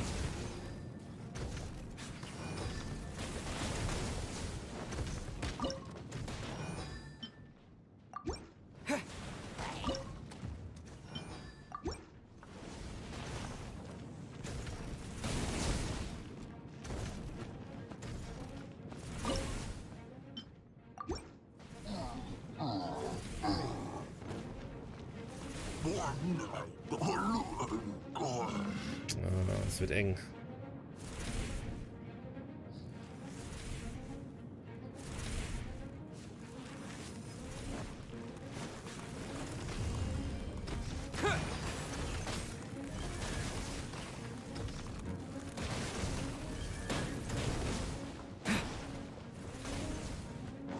Ich krieg hier nicht down. Fuck.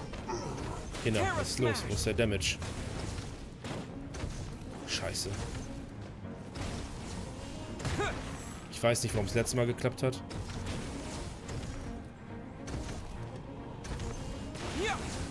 Das ist komisch. Warum hat das jetzt nicht funktioniert? Jetzt hatte ich viel mehr Türme zur Verfügung. Aber der ist nicht gestorben. Ich weiß warum. Ich weiß warum. Ja. Okay. Ich darf die Eistürme nicht nach rechts bauen. Die sind das, die den Schaden machen. Ich muss sie nach links bauen, weil die zerstört er nicht. Die Wassertürme kommen dann nicht an ihn ran und machen dann auch keinen Damage auf ihn. Rechts kann ich nur die Wassertürme lassen. Ich könnte natürlich auch einfach es komplett sein lassen und einfach...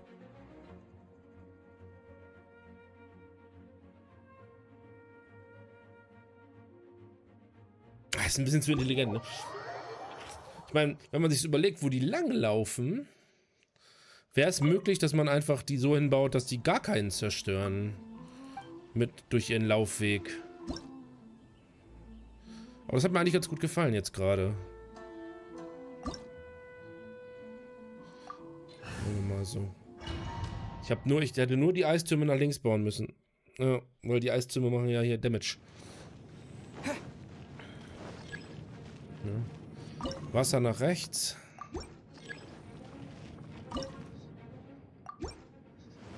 Eis nach links.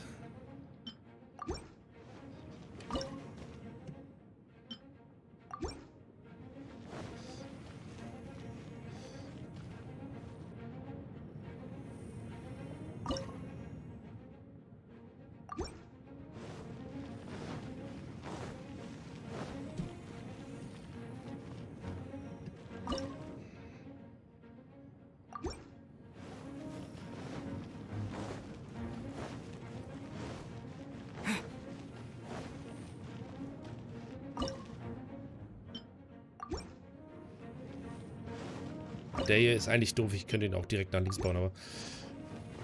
So, jetzt kommt auf jeden Fall schon mal direkt ein bisschen Ding ins Ball raus.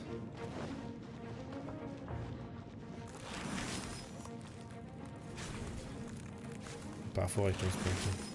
Scheint auf jeden Fall einigermaßen zu klappen.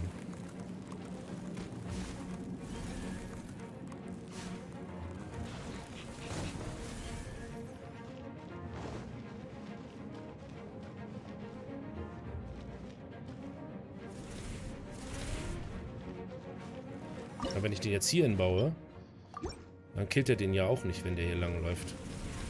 Ist ja eigentlich schon gar nicht so blöd.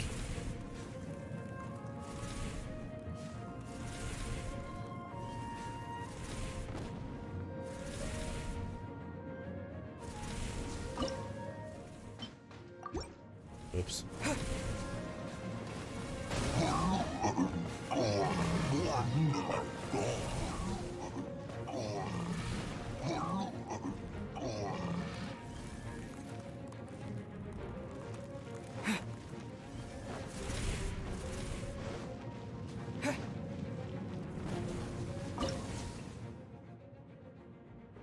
Für den habe ich ja nichts bezahlt, also kann ich den auch einfach...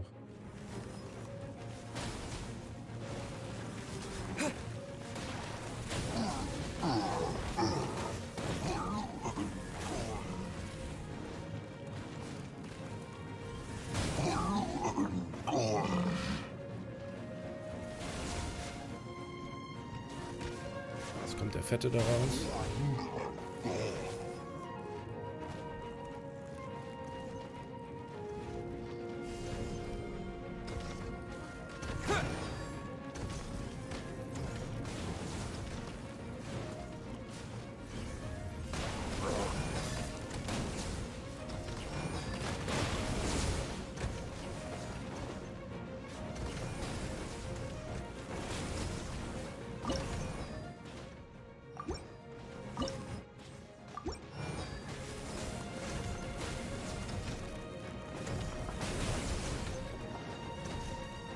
Geht der hier auch außen rum? Ja, geht er.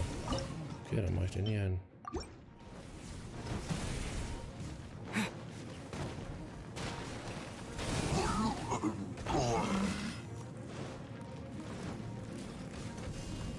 Terra Smash!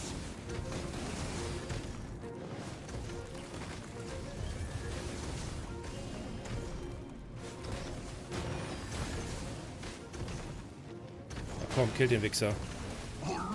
Leute, killt den Wichser.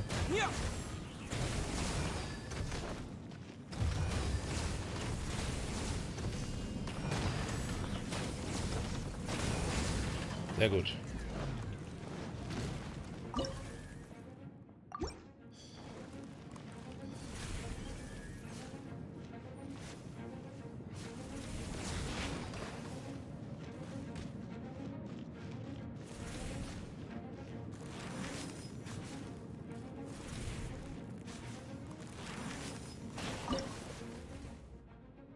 Na komm.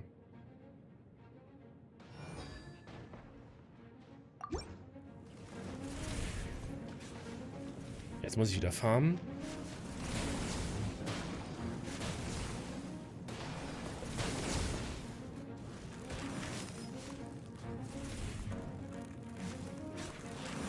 Aber mit Farmen wird das nichts, ey. Wenn ich das hier so mir so anschaue.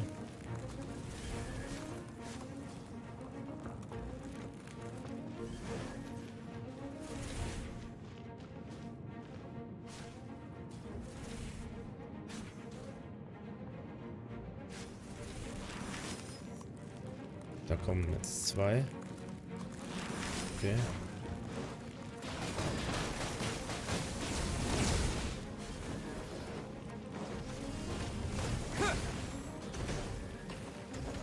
Okay. Terra Smash!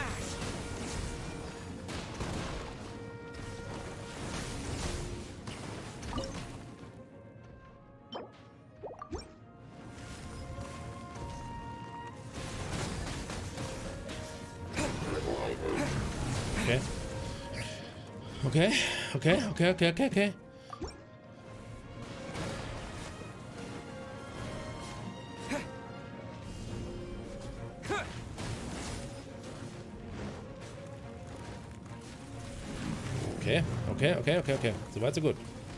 Okay.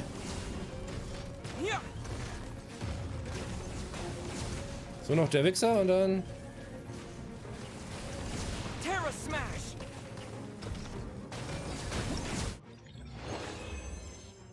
Na, geht doch.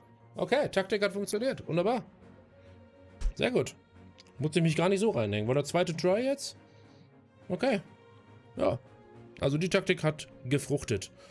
Ja, also Ziel ist es, Vorrichtungspunkte farmen über Bombenexplosionen, die ich vorne, links, vorne, rechts, hier und hinten platziert habe, die 4. Und Türme aus dem Weg bauen, so dass er sie nicht zerstören kann, wenn er drüber latscht. Das war jetzt Punkt zum Sieg. Alles klar. Gut.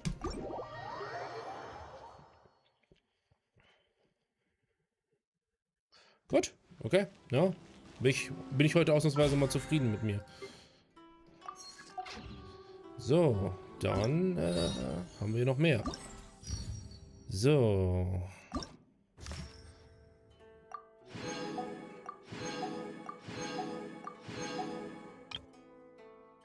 So, morgen gibt es das nochmal. Okay, okay, na gut. Ja, okay. So, jetzt haben wir noch Geh voran, goldener Wirbelwind. Du hast weder einen Auftritt von Catherine erhalten, noch bist du mit Freunden verabredet. Und doch führt dich die Dunkelheit, ein goldenes Licht, zu einer kleinen Insel mitten im Ozean. Wie seltsam. Okay, schauen wir mal.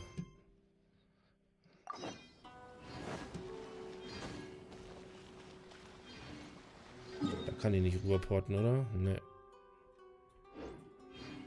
Oh, ich kann da reinporten und dann schippern. Okay.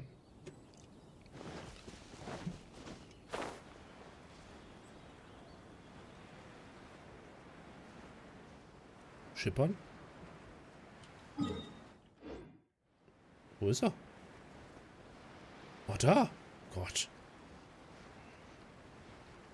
Voll versteckt.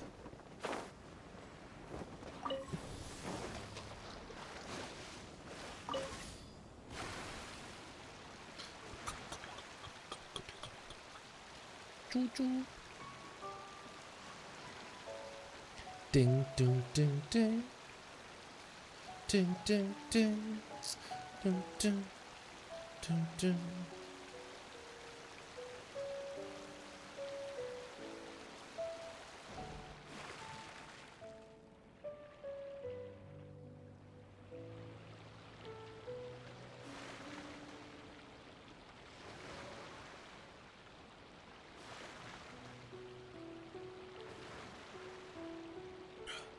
So, bin ich hier auf Grund gelaufen. Scheiße. Ach, hier wird gekloppt, ja. Und ich habe nicht mal eine Kloppergruppe drin.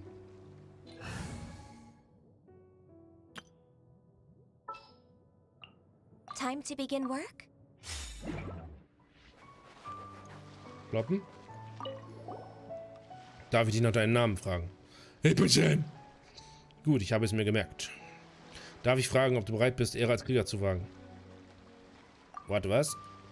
Bist du nicht ein Krieger, der gekommen ist, um den Wettkampf teilzunehmen? Davon habe ich noch nichts gehört. Hast du noch nie vom Kampf der einsamen Klinge gehört?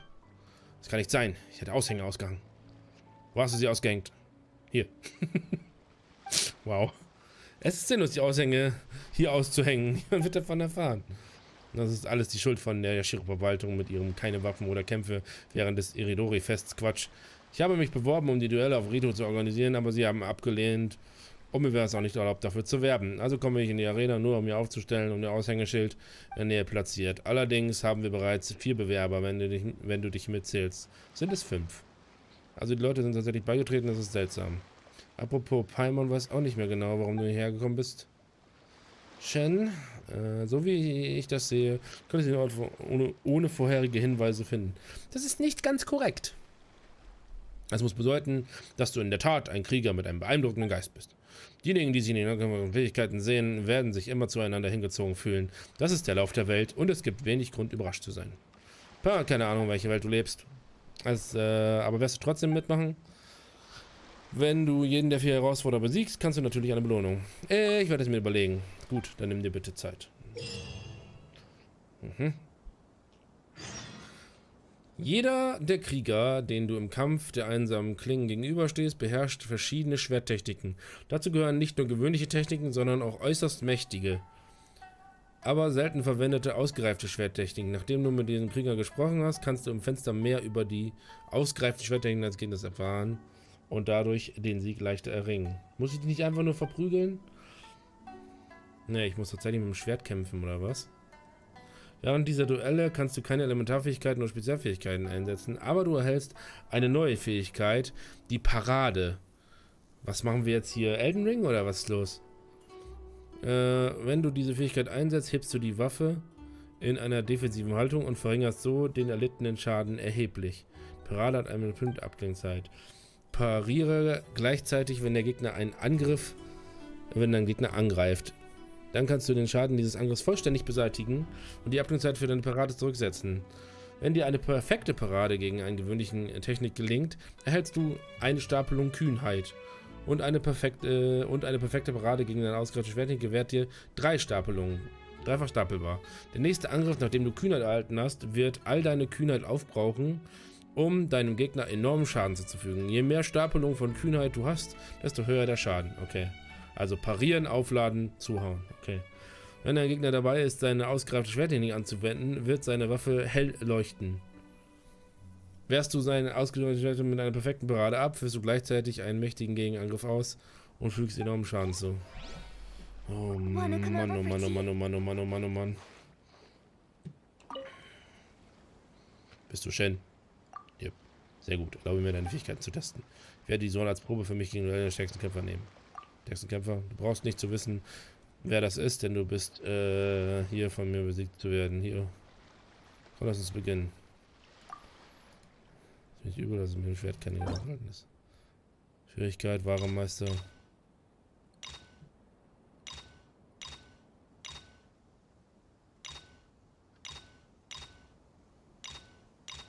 Okay.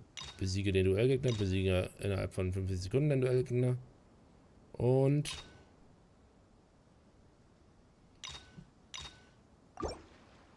Handy, was willst du?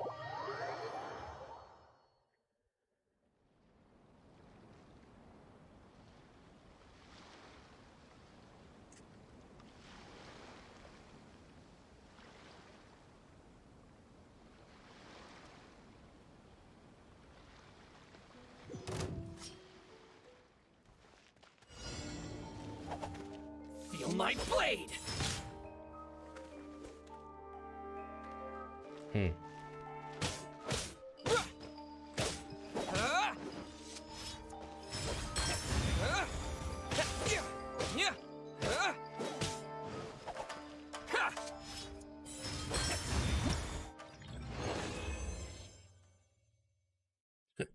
Easy.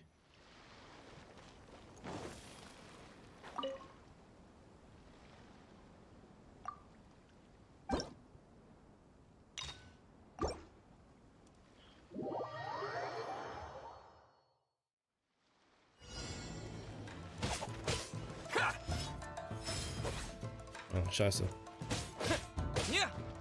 How's this?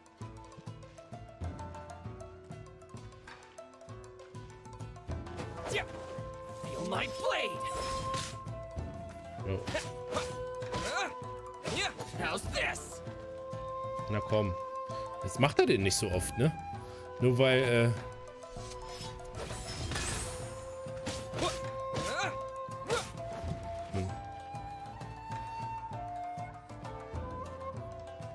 Der Kollege.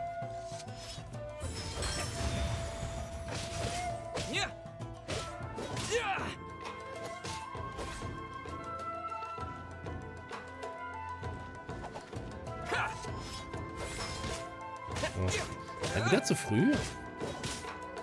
How's this?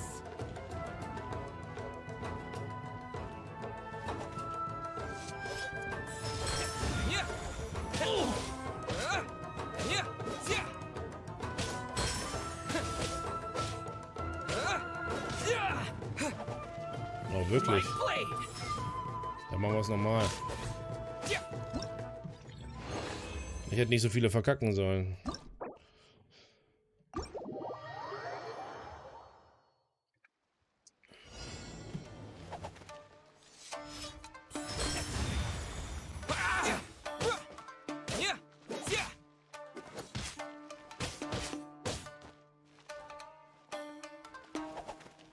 Und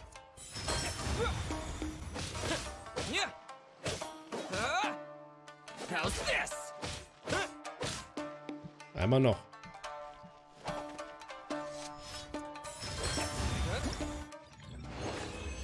Okay.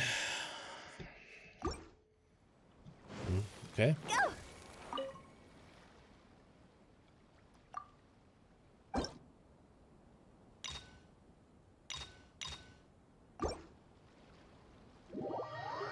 Mal gucken, wie schwer das so ist.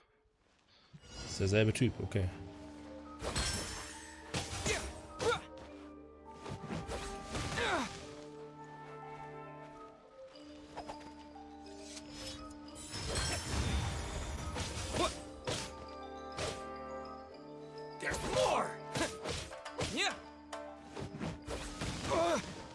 Okay. Feel my blade.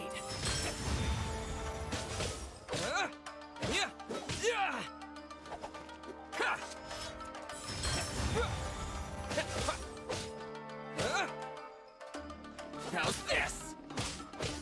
Yeah. Feel my blade. Yeah. Naja. Aber okay.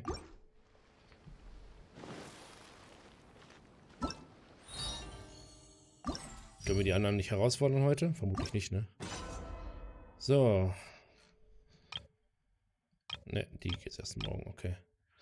Duell mit Ookubo Sanzaemon.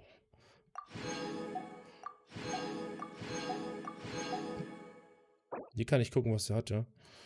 Okay, okay, das können sie natürlich extrem schwer machen. Geht im Prinzip nur ums Parieren. Na gut, ich bin gespannt, was da morgen so auftaucht. So, morgen haben wir dann das. Das. Vermutlich das hier auch noch. Nice. Blumenhöfe.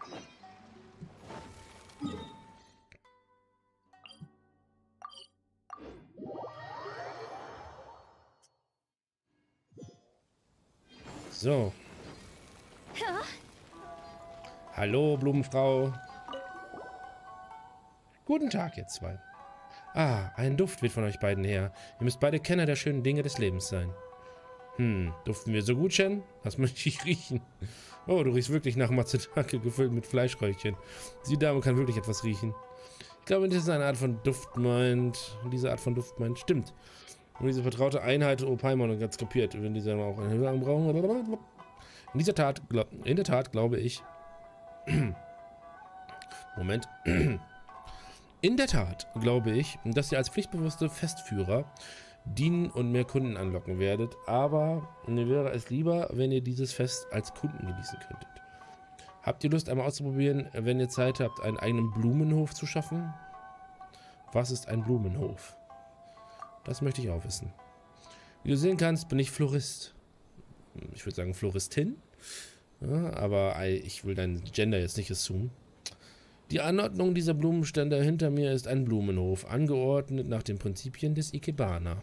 Sorgfältig zurechtgeschnittene Blumen in ihre jeweiligen Gefäße zu stellen und verschiedenes Beiwerk hinzuzufügen, um eine hofähnliche Szene auf dem Tisch zu schaffen. Das ist der Blumenhof, die Essenz der Blumenkunst.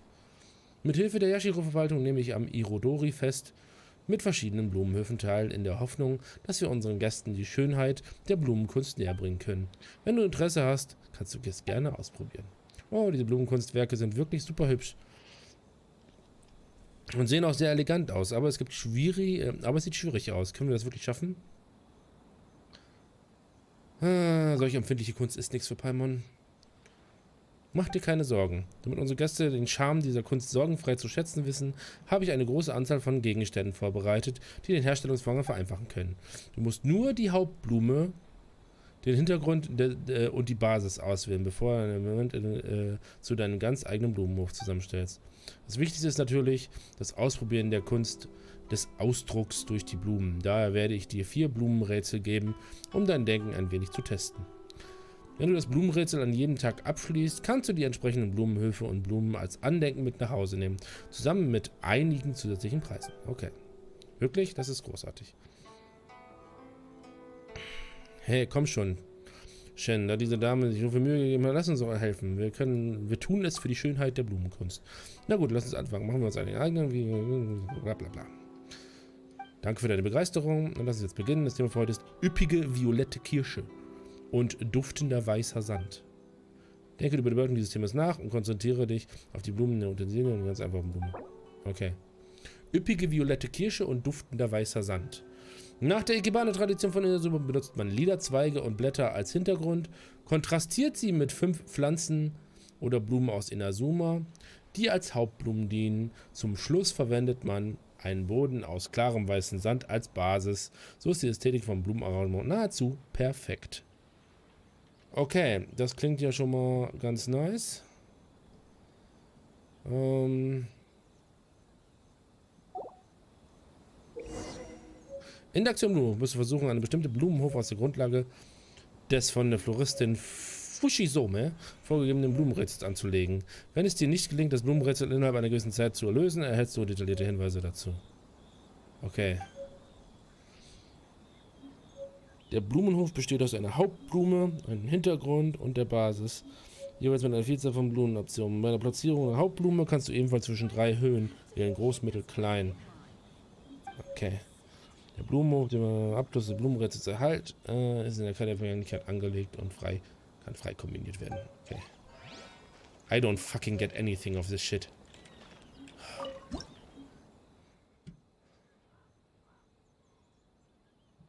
Blumenrätsel ansehen. Oh.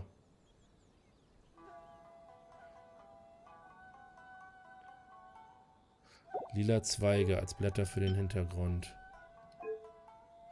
Kontrastiert sie mit 5 Pflanzen oder Blumen aus Inazuma.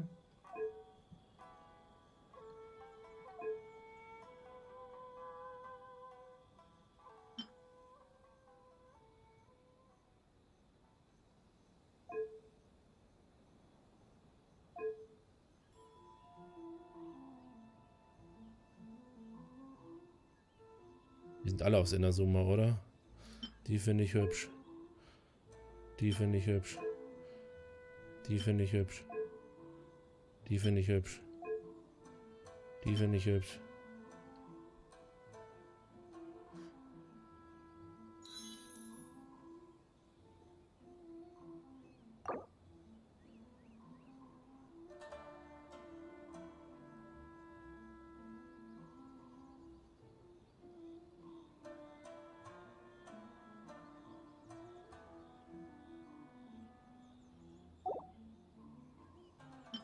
Muss es verstreuter Duft sein?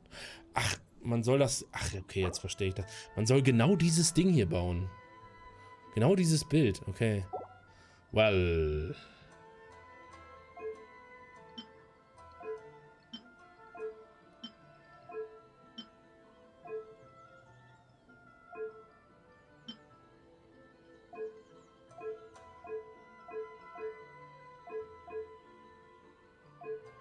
Aber dann war ich doch gar nicht so weit weg, oder?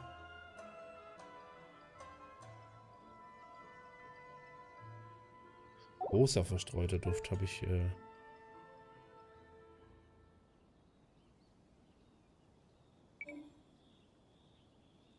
Sind alle groß. Wie soll man denn in 1 Minute darauf kommen? Willst du mich verarschen? Vorne links klein.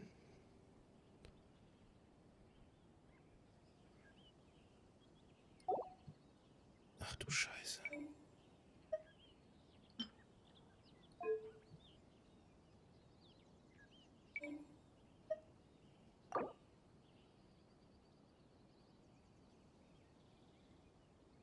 Vorne links klein, vorne Mitte mittelgroß, vorne rechts klein, vorne hinten links mittelgroß.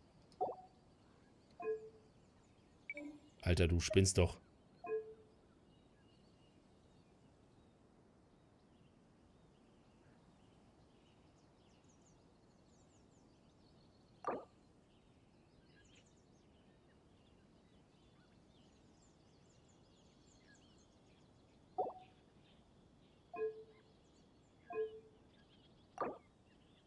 Hinten links, mittelgroß.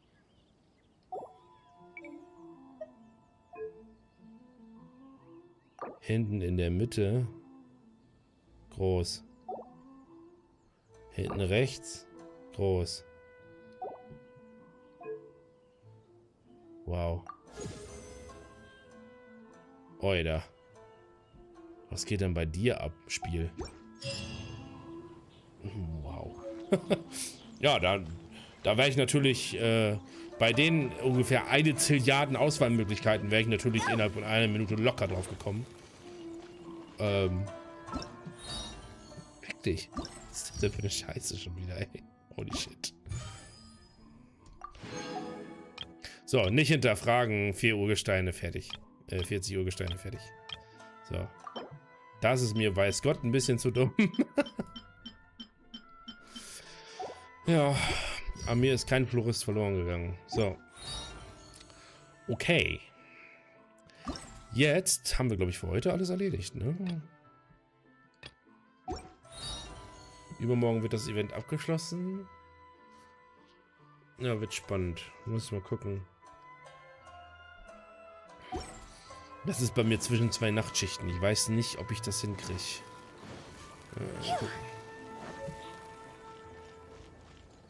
Mit einer orangen Sakura-Blüte verziertes Blumengefäß. Oh. Come on, don't be upset. Was haben wir denn hier? Ah, ein bisschen was können wir wieder rollen. Ah. Ah! Oh.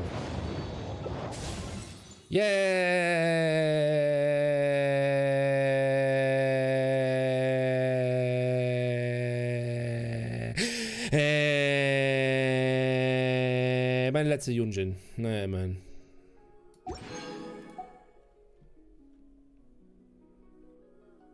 So. Dann haben wir die jetzt wenigstens kompletto.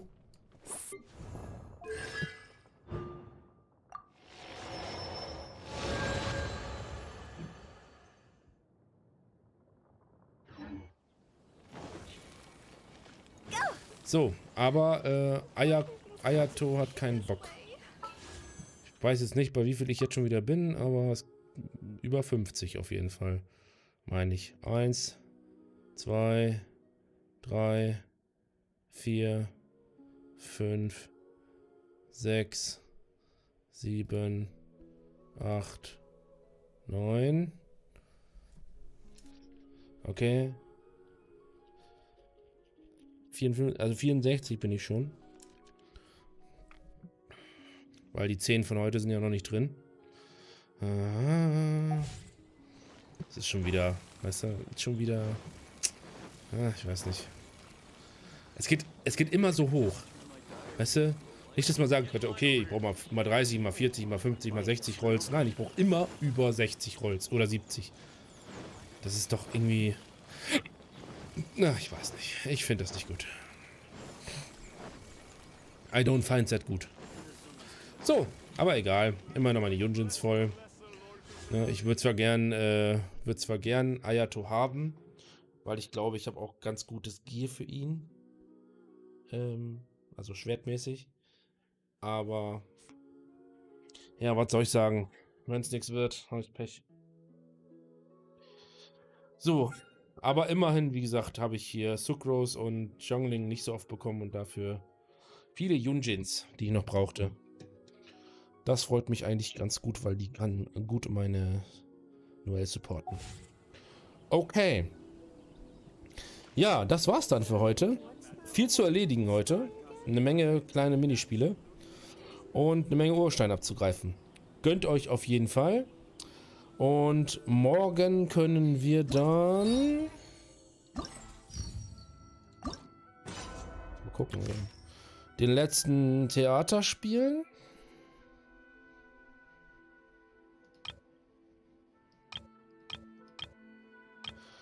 Ja, dann den nächsten Duellgegner und den nächsten Blumenhof. Okay. Wird sich wohl noch ein bisschen hinziehen, die Scheiße. Gedicht lesen. Ha. Nun gut. Und da haben wir ja dann auch noch hier irgendwas. Der schwarze, gefärbte Palast. So. Hier bekommt man anscheinend auch noch ganz coole Deko für sein Housing. Na gut. Okay, meine lieben Freunde. Dann danke ich euch fürs Zuschauen. Ich hoffe, ihr hattet Spaß. Oder es konnte euch in irgendeiner Form helfen. Und wir sehen uns beim nächsten Mal. Tschüssen!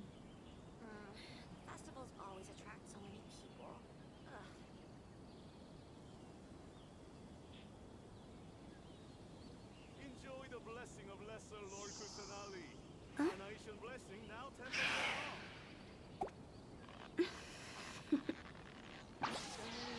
Toodaloo. Of the story again?